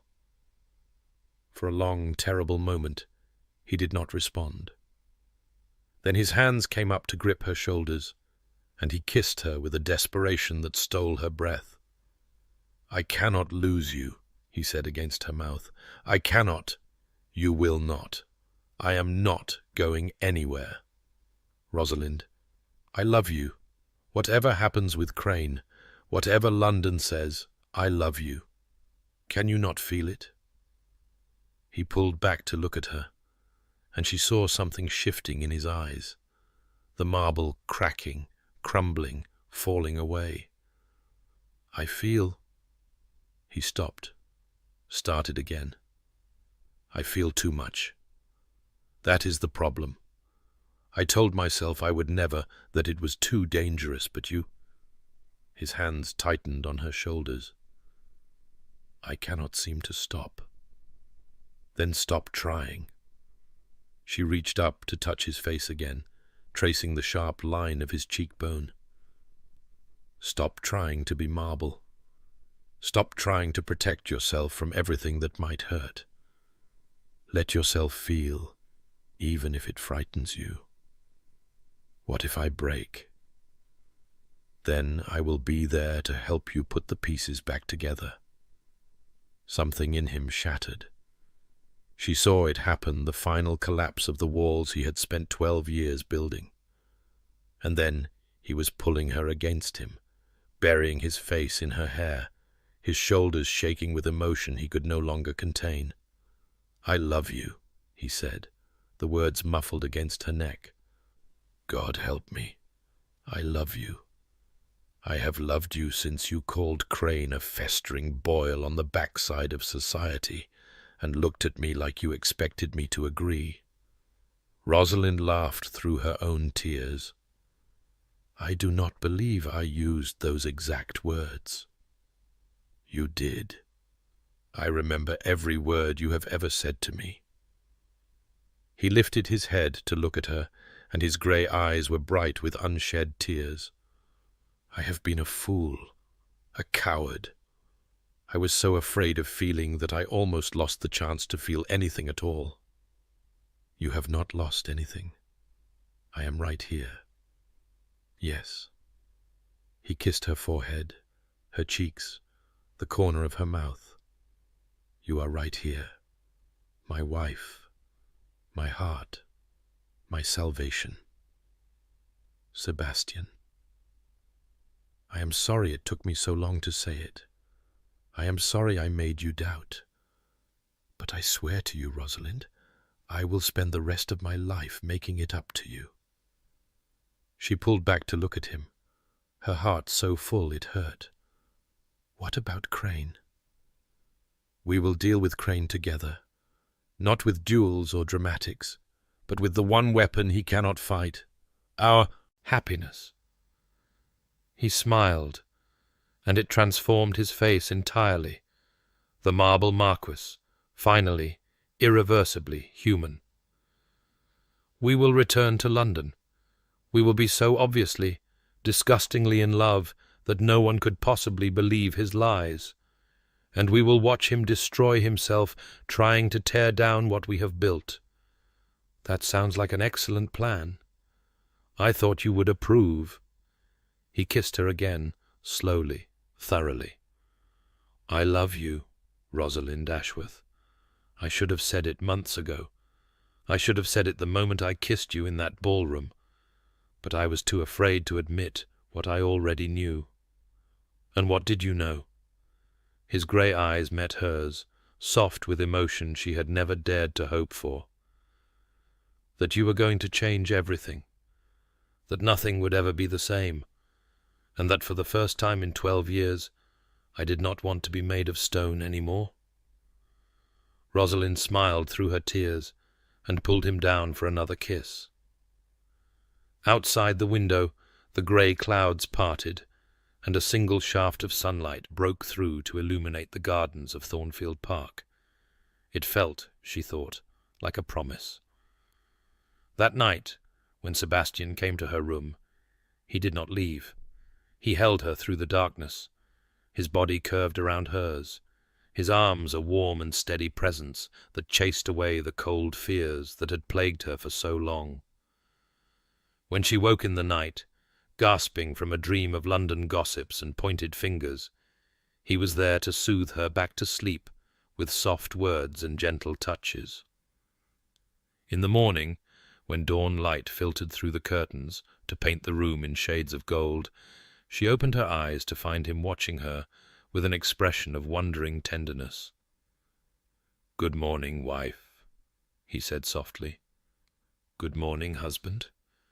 She reached up to trace the curve of his jaw, marvelling at the privilege of touching him so freely.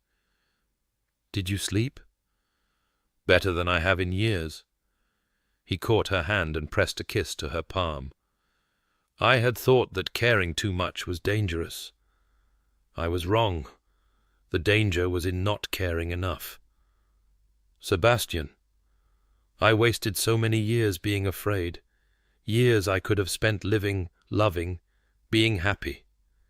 He pulled her closer, tucking her head beneath his chin. "I will not waste any more. Whatever time we have, however long or short, I want to spend it with you, fully, completely, without walls." Rosalind felt tears prick her eyes.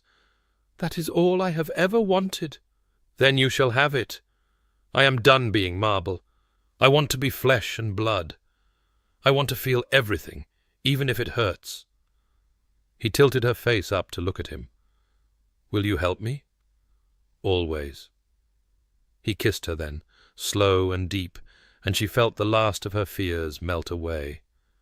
Whatever came next, Crane's lies, London's gossip, the challenges that any marriage faced, they would face it together. The marble marquis was finally, irreversibly human, and he was hers. They returned to London in early December, when the city was draped in fog and the ton was gathered for the winter social season. Rosalind had expected to feel dread as their carriage rolled through the familiar streets, but with Sebastian's hand warm around hers and his steady presence beside her, she found instead a fierce determination. Let them whisper, let them point. She was Lady Thornfield now, and she had something far more valuable than society's approval. She had a husband who loved her. The first test came at Lady Marchmont's musicale, 3 days after their arrival. It was a relatively small gathering, perhaps 60 guests, but it included some of the most influential hostesses in London, women whose opinions could make or break a reputation with a single raised eyebrow. Rosalind dressed with care, choosing a gown of deep emerald silk that complemented her colouring and proclaimed her status as a married woman of consequence.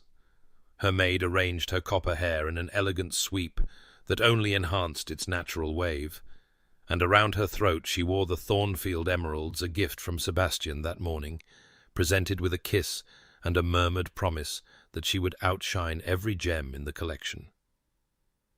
"Ready?" Sebastian asked, offering his arm as they prepared to enter the Marchmont townhouse. "As I shall ever be. Remember, we are disgustingly in love, nauseously so. The kind of couple that makes cynical society matrons roll their eyes and secretly wish they had what we have." Despite her nerves, Rosalind laughed. "I believe I can manage that." "I have complete faith in your abilities." He raised her gloved hand to his lips. "And if anyone says anything untoward, I shall simply kiss you again. It worked rather well the first time." "Sebastian!" "What?" "It did. I highly recommend it as a strategy for silencing gossip." His grey eyes sparkled with a warmth she still was not entirely accustomed to seeing. "Shall we?" They entered the musicale together, and Rosalind felt the immediate weight of dozens of staring eyes. The room fell into a hush that lasted perhaps 3 heartbeats, long enough for her to register the curiosity, the speculation, the few openly hostile glances from ladies who had believed Crane's lies. Then Sebastian's arm tightened around hers, and he led her forward with the easy confidence of a man who had never doubted his place in the world. "Lady Marchmont!" He bowed over their hostess's hand with perfect courtesy. "Thank you for including us in your guest list. My wife has been so looking forward to tonight's entertainment." Lady Marchmont was a shrewd-eyed woman in her 60s, who had seen countless scandals come and go. Her gaze flickered between Sebastian and Rosalind, assessing, calculating. "Lord Thornfield, Lady Thornfield," her voice carried to the surrounding listeners. "We are delighted to welcome you both. I trust your time in the country was restorative?" "Exceedingly so." Sebastian smiled, and it was the warm, genuine smile that Rosalind had only recently learned he possessed. "My wife has quite transformed. Thornfield Park. The household has never run so smoothly." "Indeed. I had heard Lady Thornfield was a woman of considerable intelligence." Lady Marchmont's tone was carefully neutral, but Rosalind caught the undercurrent of challenge. "She is the most intelligent woman I have ever known." Sebastian looked down at Rosalind with an expression of such open adoration that she felt her cheeks warm. "I count myself the most fortunate of men." The silence that followed was charged with something Rosalind could not quite identify. Then Lady Marchmont smiled a small approving curve of her lips. "How refreshing to see a love match in these cynical times. You must tell me all about the wedding, Lady Thornfield. I understand it was a private affair." And just like that, the tide began to turn. They spent the next hour circulating through the gathering, Sebastian never leaving her side, his attentiveness a constant, visible proclamation of his devotion. He laughed at her witty observations, deferred to her opinions on the musical selections, and gazed at her with such transparent affection that even the most dedicated gossips began to doubt Crane's version of events. By the time the soprano finished her aria and the guests began to depart, Rosalind could see the shift in the room. The hostile glances had been replaced by curious ones. The whispers had taken on a different tone speculation about the love match, about the Marquis's unexpected transformation, about the clever Blackwood girl who had somehow thawed the marble Marquis. "Well?" Sebastian murmured as they made their way to their carriage. "How do you think it went?" "Better than I expected." Rosalind allowed herself a small smile. "Lady Marchmont actually invited me to tea next week." "Did she? That is significant. Lady Marchmont does not issue invitations lightly." He handed her into the carriage and settled beside her, his arm coming around her shoulders. "We make an excellent team, Lady Thornfield." "We do." She leaned into his warmth, feeling some of the tension drain from her shoulders. "Though I must say, your performance tonight was remarkably convincing." "Performance?" He sounded affronted. "I shall have you know that every word was sincere. I do consider myself the most fortunate of men. You are the most intelligent woman I know, and I was looking at you with adoration because I genuinely adore you." "Sebastian, it is rather convenient that our strategy for defeating Crane's lies happens to align perfectly with the truth." He pressed a kiss to her temple. "I love you, Rosalind. That is not a performance. It is simply a fact." She turned her face to kiss him properly, tasting champagne and promise on his lips. "I love you too, though I still cannot quite believe this is my life." "Believe it." His arms tightened around her. "And trust that it will only get better from here." The weeks that followed proved him right. They attended every significant event of the winter season, presenting a united front that became increasingly difficult to criticize. Sebastian's devotion to his wife was so obvious, so consistent, so clearly genuine, that the whispers about Crane's accusations began to fade into embarrassed silence. It helped that Crane himself was conspicuously absent from society gatherings. Rumour had it that his creditors had finally caught up with him, and that he had fled to the continent to escape debtor's prison. Rosalind felt a grim satisfaction at the news, not because she wished him ill exactly, but because his absence removed the last source of the poison that had threatened to destroy her. By January, the Ton had largely moved on to fresher scandals. The Thornfield marriage was old news now, remarkable only for how unexpectedly happy it appeared to be. Rosalind heard herself described as clever and refreshing, rather than sharp-tongued and difficult.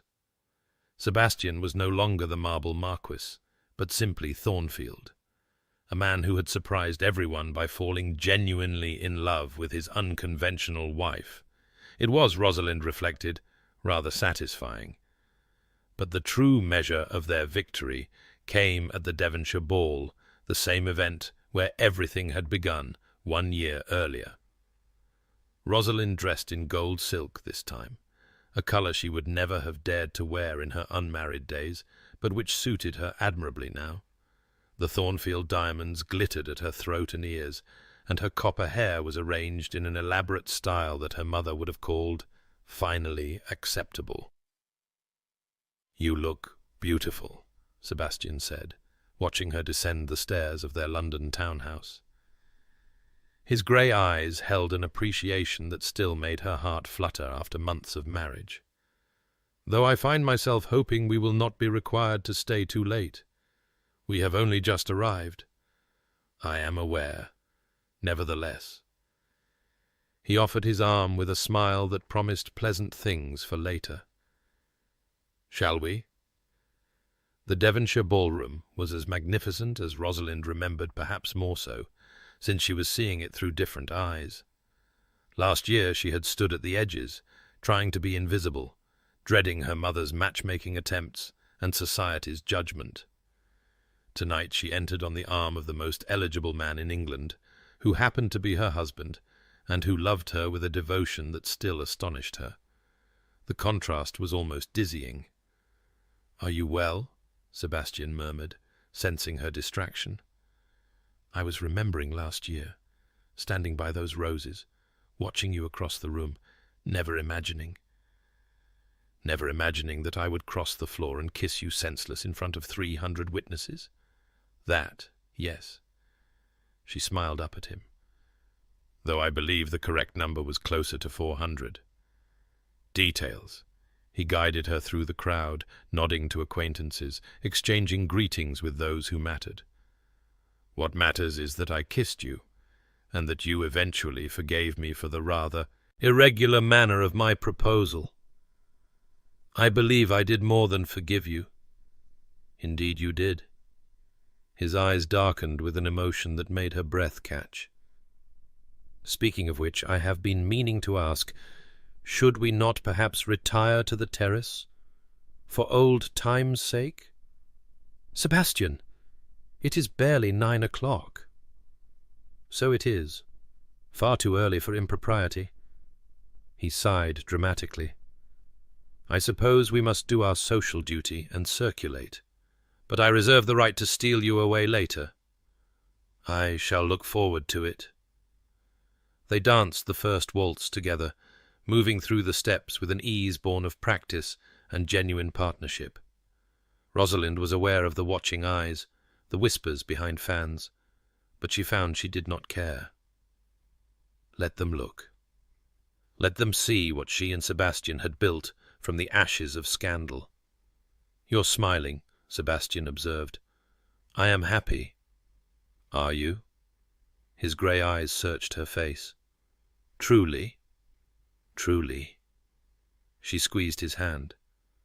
"I never thought I would say that about my life. But here I am, married to a man I love, respected by society despite everything that happened, and dancing at the ball where I was nearly destroyed a year ago. How could I not be happy?" "I can think of one way you might be happier." His voice dropped to a murmur meant for her ears alone. "I was rather hoping to discuss it with you later." in private. What sort of discussion requires privacy? The sort that involves significantly fewer clothes than we are currently wearing. Rosalind's cheeks flushed, but she laughed, despite herself. "Sebastian, we are in the middle of the dance floor." "I had noticed. It is remarkably inconvenient." He spun her through a turn with practised grace, though I suppose the anticipation adds to the eventual satisfaction. "You are incorrigible. I prefer to think of myself as devoted. There is a subtle distinction." The music ended, and Sebastian led her off the floor toward the refreshment table. They had barely reached it when a familiar figure materialized from the crowd, a figure that made Rosalind's smile freeze on her face. Lord Bartholomew Crane. He was thinner than she remembered, his face gaunt, and his clothing slightly shabby in a way that suggested his financial difficulties were worse than rumoured. But his eyes held the same malicious gleam, and his smile was a blade poorly concealed behind a veneer of courtesy. "Lord Thornfield, Lady Thornfield." He bowed with exaggerated formality. "How delightful to see you both. I had heard you were the toast of the season, but I confess I was sceptical. Old habits and all that." Sebastian's arm tightened around Rosalind's waist, but his voice remained perfectly controlled. "Crane, I had understood you were on the continent." "I was. A brief sojourn to attend to some business matters." Crane's smile widened. "But I could not miss the Devonshire ball. So many memories, you understand. This very spot, in fact, is where you made that rather theatrical declaration last year. I must say, I was impressed by your commitment to the performance." "There was no performance." Sebastian's tone was ice. "I announced my betrothal to the woman I loved. There was nothing theatrical about it." "The woman you loved? How touching." Crane's gaze slid to Rosalind with an expression that made her skin crawl. "Tell me, Lady Thornfield, have you managed to convince your husband of your virtue yet? Or does he still harbour doubts about what happened in that library?" "Nothing happened in that library," Rosalind said, her voice steady despite the anger burning in her chest. "As I have said countless times, you followed me in uninvited and I left. That is the entire story." "Is it? That's not how I remember it." Crane leaned closer, his breath sour with wine. "I remember a woman who was rather more accommodating. But perhaps you have forgotten. Memory is such a fickle thing." Sebastian moved so quickly that Rosalind barely saw it happen. One moment he was standing beside her, his arm around her waist. The next, he had Crane by the collar, his grey eyes blazing with a fury that made the marble marquis look like a distant memory. "You will never," Sebastian said, his voice low and deadly, "speak to my wife again. You will never speak of my wife again. If I hear so much as a whisper of your lies crossing anyone's lips, I will destroy you, not with duels or dramatics, but with the full weight of my fortune, my influence, and my determination. Do you understand me?" Crane's face had gone pale. "Thornfield, I was merely— Do you understand me?" "Yes." The word came out as a croak. "Yes, I understand." "Good." Sebastian released him with a shove that sent Crane stumbling backward. "Now get out of my sight. And if you have any sense remaining in that pickled brain of yours, get out of England while you still can." Crane fled. There was no other word for it. He turned and practically ran for the nearest exit, his shoulders hunched and his face a mask of humiliated fury. The ballroom, which had fallen silent during the confrontation, erupted in whispers. But they were different whispers than Rosalind had endured before. Approving whispers, impressed whispers, the kind of whispers that attached themselves to a man who had defended his wife's honour with such magnificent ferocity. Sebastian turned back to Rosalind, his expression shifting from rage to concern in an instant. Are you all right?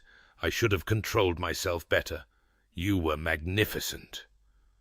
She reached up to straighten his cravat, which had become disordered during the confrontation. "Though I believe you may have terrified half the room." "Only half? I must be losing my touch." His grey eyes searched her face. "Truly, Rosalind, are you well?" "I am better than well. I am married to a man who would threaten to destroy someone for speaking ill of me. How could I possibly be anything but well?" The corner of his mouth curved into a smile. "I suppose that is one way to look at it." "It is the only way to look at it." She rose on her toes to press a kiss to his cheek, uncaring of the watching eyes. "I love you, Sebastian Ashworth. Marble Marquis no more." "I love you too, Rosalind Ashworth." He pulled her closer, his arms wrapping around her in full view of the assembled ton, sharp tongue and all. Around them the whispers continued, but they were the whispers of people witnessing something rare and precious. A love match. A happy ending. A couple who had found each other despite every obstacle and emerged stronger for the struggle. Rosalind closed her eyes and let herself be held, feeling the steady beat of Sebastian's heart against her cheek. This, she thought, was what happiness felt like. Spring came early that year, painting the gardens of Thornfield Park in shades of green and gold. Rosalind stood at the window of her sitting room, watching the first daffodils push through the soil, and felt a contentment so profound it almost frightened her. 6 months of marriage. 6 months of learning Sebastian's moods and habits, his fears and hopes, the places where his walls still sometimes rose, and the ways she had learned to gently dismantle them. 6 months of building a life together, a partnership that grew stronger with each passing day, and now, something new. She pressed her hand to her still flat stomach, marveling at the secret she had confirmed only that morning. The doctor had been cautiously optimistic she was young and healthy, and there was every reason to expect a successful pregnancy. But Rosalind knew the risks, knew that joy could turn to grief in an instant. She had seen it happen to others. Still, she could not suppress the flutter of hope in her chest. A child. Sebastian's child. A new life growing inside her, the tangible proof of everything they had built together. She had not yet told him. She wanted to find the right moment, the right words. Sebastian had never spoken much about children, and she did not know how he would react. He had opened his heart so completely in the past months that she sometimes forgot how long he had kept it closed. The prospect of fatherhood might stir old fears, old wounds, or it might bring him joy beyond anything he had known. The door opened behind her, and she turned to find Sebastian entering with a bundle of papers in his hand. Estate business, probably, the never-ending work of managing Thornfield's vast holdings. "There you are." He crossed the room to press a kiss to her forehead. "I thought you might like to walk in the gardens. The weather is fine, and the gardener tells me the first roses are nearly ready to bloom." "That sounds lovely." She hesitated, her hand still pressed to her stomach. "But first I have something to tell you." Something in her tone made him go still. "What is it? Is something wrong?" "No, nothing is wrong." She took a deep breath. "Sebastian, we're going to have a child." The papers slipped from his fingers, scattering across the floor in a flutter of white. His face went blank for a long moment, so long that Rosalind felt a flutter of fear. Then he was pulling her into his arms, his face buried in her hair, his shoulders shaking with what she realized, with amazement, were sobs. "Sebastian?" She pulled back to look at him, alarmed. "What is it? Are you not happy?" "Happy?" He laughed, a broken sound that held more joy than grief. "I am terrified. I am overwhelmed. I am more happy than I have ever been in my entire life." He cupped her face in his hands, his grey eyes bright with tears. "A child, Rosalind. Our child." "Yes." She smiled through her own sudden tears. "Our child. I never thought, I never allowed myself to imagine—" He stopped, overcome. "After Arabella, I thought I would never have a family again. I thought it was too dangerous, that love only led to loss. But you have given me everything. Everything I thought I could never have. You gave it to yourself. You chose to let yourself feel again. You chose to open your heart." She kissed him softly. "I am merely the beneficiary of your courage." "My courage?" He shook his head. "No, you are the one who was brave. You looked at a man made of marble and saw something worth loving. You refused to let me hide. You challenged me at every turn, forced me to feel, demanded that I become the man I was always meant to be. Sebastian, I was dead inside before you. I thought that was safety. I thought that was survival." His hands tightened on her face. "But it was not life. It was merely existence. You gave me life, Rosalind. You gave me everything." She pulled him down to kiss her, tasting salt and love, and a future she had never dared to dream of. Outside the window, the spring sun shone on the gardens of Thornfield Park, and somewhere in the distance a bird sang its heart out to the sky. "I love you," she whispered against his lips. "I love you more than I have words to express." He pulled back to look at her, his grey eyes soft with wonder. "A child. I am going to be a father. You are going to be a wonderful father. How can you know that?" "Because I know you." She took his hand and pressed it to her stomach, where new life was quietly growing. "Because you love so deeply once you allow yourself to love. Our child will never doubt that they are cherished. They will grow up knowing what we both had to learn, that love is not a weakness, but a strength." Sebastian stared at his hand on her stomach, his expression shifting through wonder, fear, hope, and finally settling into a joy so pure it transformed his face entirely. "I spent 12 years being afraid to feel," he said quietly. 12 years hiding behind walls, convinced that safety lay in stone rather than flesh. And in one kiss, one mad, impulsive, completely indefensible kiss, I destroyed everything I thought I knew about myself. Do you regret it? Regret it?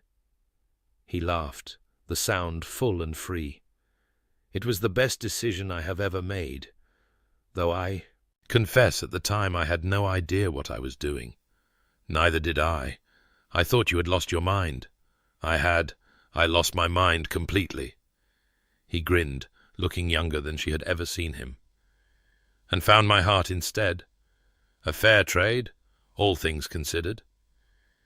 The summer passed in a haze of anticipation and preparation. Rosalind's pregnancy progressed without complication, and as her belly swelled with new life, the household seemed to swell with joy. Servants who had known Sebastian since childhood marvelled at the change in him, the smiles that came easily now, the laughter that rang through halls that had been silent for too long. The Dowager Marchioness wept when they told her the news, clutching Rosalind's hands in her own and thanking God for answered prayers. "I knew it," she said, her bright eyes shining.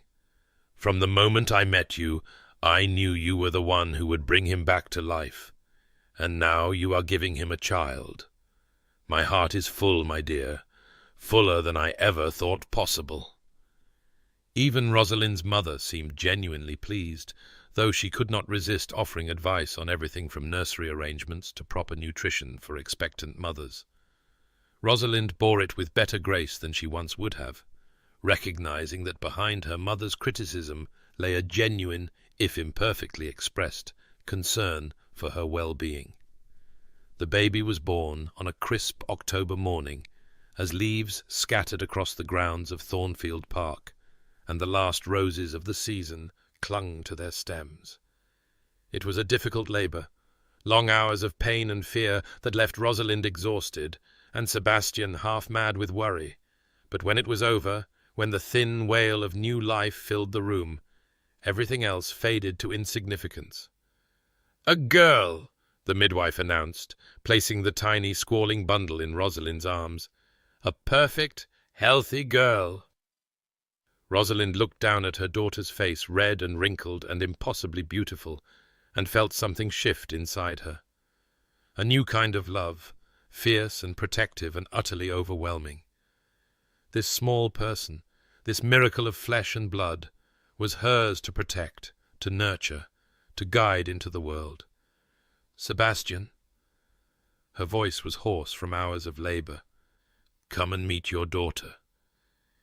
He approached the bed with the caution of a man handling something impossibly fragile, his grey eyes wide with wonder. When Rosalind transferred the baby into his arms, she saw his face transform the same expression of wonder and terror and overwhelming love that she felt in her own heart. "She's so small," he whispered, "so perfect. She has your eyes, I think, grey, like storm clouds. And your hair." He touched the tiny tuft of copper fuzz on the baby's head. "She'll be a beauty, and stubborn as her mother. Is that a complaint?" "It is a fervent hope." He looked up at Rosalind, and she saw tears tracking down his cheeks. "Thank you. For her. For everything." "You do not need to thank me. She is ours. We made her together." "Yes." He looked back down at the baby in his arms, his expression softening into something that made Rosalind's heart ache with love. "We made her together. Our family." They named her Arabella, after the sister Sebastian had lost a tribute and a promise, a declaration that love could endure even the deepest grief. The dowager wept again when she heard, pressing kisses to her great-granddaughter's tiny forehead, and declaring her the most beautiful child ever born. "She looks just like her namesake," the old woman said, tracing the baby's delicate features with one gnarled finger. "The same red hair, the same stubborn little chin. Arabella would have loved her." "She would have loved you too, grandmother." Sebastian put his arm around the old woman's shoulders, his voice thick with emotion. "She would have loved seeing how happy you are. I am happy, happier than I have been in 20 years. The dowager looked between Sebastian, Rosalind, and the baby with shining eyes. "My boy is finally whole again. That is all I ever wanted." 8 years later, the Thornfield family had grown in ways Rosalind could never have imagined. There were 4 children now. Arabella, the eldest, with her copper curls and her father's grey eyes, and a sharp tongue that got her into trouble nearly as often as it had her mother. The twins, William and Catherine, dark-haired like Sebastian, and inseparable from the moment of their birth. And little Henry, barely a year old, who had inherited Rosalind's green eyes, and was already showing signs of his father's stubborn determination. Thornfield Park rang with noise and chaos and joy. Children ran through corridors that had once echoed with silence, their laughter filling every corner of the ancient house.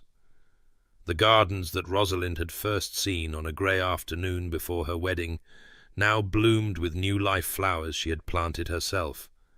A kitchen garden that provided vegetables for the nursery table.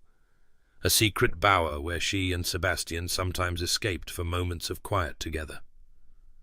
The dowager had passed away peacefully in her sleep 3 years ago, surrounded by family and love. Sebastian had grieved deeply, but it was a clean grief this time, the mourning of a man who knew how to feel loss without being destroyed by it. They had named their youngest son Henry, in honor of her late husband, a tribute that would have pleased her. Rosalind's mother had mellowed somewhat over the years, her criticism giving way to a grudging pride in the family her difficult youngest daughter had built. She visited Thornfield Park every summer, dispensing unsolicited advice and spoiling her grandchildren with sweets and presents. It was not the relationship Rosalind had once wished for, but it was enough. And Sebastian had transformed so completely that people who had known the Marble Marquis could hardly believe he was the same man.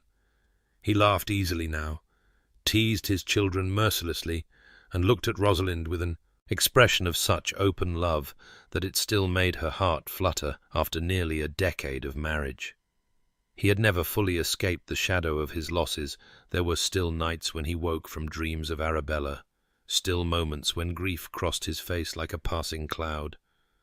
But he no longer tried to hide from feeling. He let himself experience joy and sorrow alike, trusting that Rosalind would be there to share both. On the 8th anniversary of their wedding, Sebastian surprised Rosalind with an invitation. "The Devonshire ball," he said, presenting the engraved card with a flourish. "Our presence is specifically requested. The Duchess was most insistent." Rosalind looked at the invitation with a mixture of amusement and nostalgia. "Has it really been 8 years?" "Nearly 9 since I kissed you in the middle of that ballroom and accidentally proposed marriage." "Accidentally?" She raised an eyebrow. "I seem to recall you announcing our betrothal with complete certainty." "I was improvising. There is a subtle distinction." He grinned, looking so much like their son William that Rosalind's heart clenched. "What do you say? Shall we attend? For old time's sake? Who will watch the children?" "The nursery maids, the governess, the nanny, and my grandmother's old companion, who has specifically requested the honor of spoiling them beyond recognition in our absence." Sebastian took her hands in his. "One night, Rosalind. Let me take my wife to a ball and remind her of how we began." She could not resist him. She had never been able to resist him. Not from the moment he crossed that ballroom floor and claimed her with a kiss. "Very well. But if you kiss me in front of everyone again, I shall not be responsible for the consequences. I make no promises." His grey eyes sparkled. "Some habits are too enjoyable to break." The Devonshire ball was as magnificent as ever, perhaps more so, since the Duchess had recently completed extensive renovations to the ballroom. Crystal chandeliers cast rainbows across the polished floor, and the music was provided by an orchestra imported from Vienna specifically for the occasion. Rosalind entered on Sebastian's arm, wearing a gown of deep burgundy silk that suited her maturity and status as mother of 4. Her copper hair, which had finally learned to behave after 20 years of rebellion, was arranged in an elegant style that displayed the Thornfield rubies to full advantage. She was not the same woman who had hidden by the roses all those years ago, dreading her mother's matchmaking and society's judgment. She was Lady Thornfield, beloved wife and respected marchioness, mother to 4 healthy children, mistress of one of the finest estates in England. She was happy. Genuinely, profoundly, unshakably happy. "You're smiling," Sebastian observed. "I was thinking about how much has changed. The last time we were here I was terrified, humiliated, convinced my life was over. And now? Now I know it. Now I was only beginning." She squeezed his arm. "Thank you, Sebastian, for kissing me that night, for changing everything." "I believe I am the one who should be thanking you." He guided her through the crowd, nodding to acquaintances and friends. "You transformed me from a frozen statue into an actual human being. That seems like rather a significant accomplishment. It was a team effort. Was it? I recall being rather resistant to transformation." "Extremely resistant. I had to be quite stubborn. Fortunately, stubbornness is one of your many virtues." He stopped near the terrace doors, the same doors where they had first collided all those years ago. "Do you remember?" I remember everything. Crashing into you, insulting you, running away from my mother. Rosalind smiled at the memory. You were so cold, so disapproving. I never imagined. Neither did I. Sebastian turned to face her, taking both her hands in his. When I walked into this ballroom 9 years ago, I thought I knew exactly what my life would look like. A strategic marriage, an heir or two, a continuation of the Thornfield legacy in the proper manner. I thought I had everything under control. And then you kissed a scandalous redhead in front of 400 witnesses. The best decision I ever made. His grey eyes held hers, warm with love and memory. I told myself it was about honor, about duty, about protecting an innocent woman from Crane's lies. But I think even then, I knew there was something more. Something about the way you looked at me, no fear, no simpering, just that sharp intelligence that refused to be cowed. I thought you were insufferable. I was. I still am, on occasion. He smiled. But you love me anyway. I do. Insufferability and all. Sebastian lifted her hands to his lips, pressing a kiss to each palm. Thank you, Rosalind, for not giving up on me, for breaking down my walls when I was determined to keep them standing, for giving me 4 children, a home full of chaos and noise, and a reason to feel alive. Sebastian, I spent 12 years being afraid to feel. 12 years convinced that love was too dangerous, that caring too much could only lead to loss. He shook his head. What a waste. All that time I could have spent living, loving, being happy, thrown away on fear. You are not wasting time now. No. And I never will again. He released her hands and offered his arm. Dance with me, Lady Thornfield. Let us scandalize the ton one more time. They moved onto the dance floor as the orchestra struck up a waltz. It was the same dance they had shared 8 years ago, the first time they had touched as an engaged couple, the first time Rosalind had glimpsed the man beneath the marble. But everything else had changed. Sebastian held her closer than propriety demanded, his hand warm on her waist, his grey eyes never leaving her face. They moved together with the ease of long partnership, anticipating each other's movements, communicating, without words. Around them, the ballroom whirled in a blur of colour and light. Rosalind caught glimpses of familiar faces, friends they had made over the years, allies in the ongoing social dance of the ton. She saw Lady Marchmont watching them with approving eyes, and the Duchess of Devonshire smiling from her position by the orchestra. But mostly, she saw Sebastian, her husband, the father of her children, the man who had transformed from stone to flesh, from fear to love, from the marble Marquis to simply Sebastian, the man who had given her everything she never knew she wanted. I love you, she said, as the waltz drew to a close. I love you more. He pulled her closer still, his lips brushing her ear. And I intend to prove it, repeatedly, for the rest of our lives. Is that a promise? It is a vow, a sacred, binding, utterly unbreakable vow. He pulled back to look at her, his grey eyes shining. You are my heart, Rosalind Ashworth. You saved me from a life of cold emptiness. You gave me children and laughter, and a home that actually feels like a home. Whatever years we have left, they are yours. The music ended. The dancers around them drifted away, seeking refreshments or new partners. But Sebastian and Rosalind stood frozen in place, wrapped in each other's arms, oblivious to the watching world. "Do you remember what you said?" Rosalind asked. "After you kissed me that first time." "I said we should announce our betrothal. You said you hoped everyone would wish us very happy." She smiled up at him. "Are we? Happy?" Sebastian looked at her for a long moment.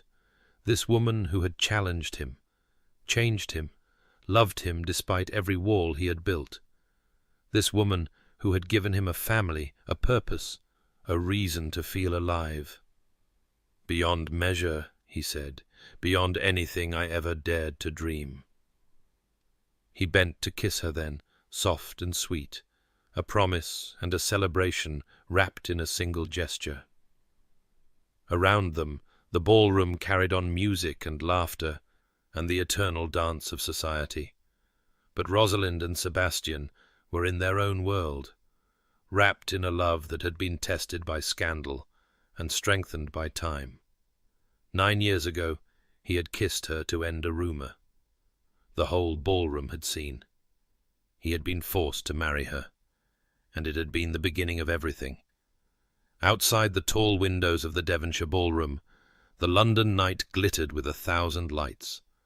Somewhere in the crowd, whispers circulated, not gossip or scandal this time, but simply observation, admiration, a universal acknowledgement that the Thornfield marriage was one of the great love stories of the age. But Rosalind did not care about whispers any more.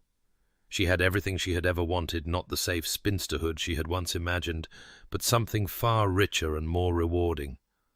A husband who loved her, children who filled her heart, a life of purpose and meaning and joy.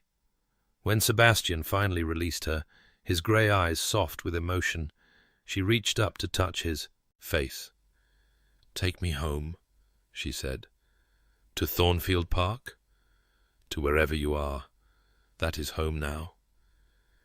His smile was the warm, genuine expression that still took her breath away after all these years. "Then we shall never be far from home, Lady Thornfield, because wherever you are, that is where I belong." They left the ball early. Scandalizing no one, the ton had long since accepted that the Thornfields were hopelessly, disgustingly, nauseously devoted to each other. Their carriage carried them through the London streets, past the townhouse where Rosalind had once hidden from her mother's matchmaking, past the park where they had driven during their engagement, past all the landmarks of a life they had built together. And as the city gave way to countryside, and the stars emerged overhead, Rosalind leaned against her husband's shoulder and closed her eyes. She had come so far from the sharp-tongued spinster who had resigned herself to loneliness. She had been transformed just as surely as Sebastian had, not into someone different, but into the fullest version of herself. The woman she had always been capable of becoming, if only she had been brave enough to try. "What are you thinking?" Sebastian asked, his voice low in the darkness. "That I am grateful. For all of it, even the scandal, even the pain, because it brought me to you. And I am grateful that I lost my mind sufficiently to kiss you in front of 400 witnesses." He pressed a kiss to her hair. "Best decision I ever made." "You keep saying that." "Because it keeps being true." They rode in comfortable silence as the miles passed.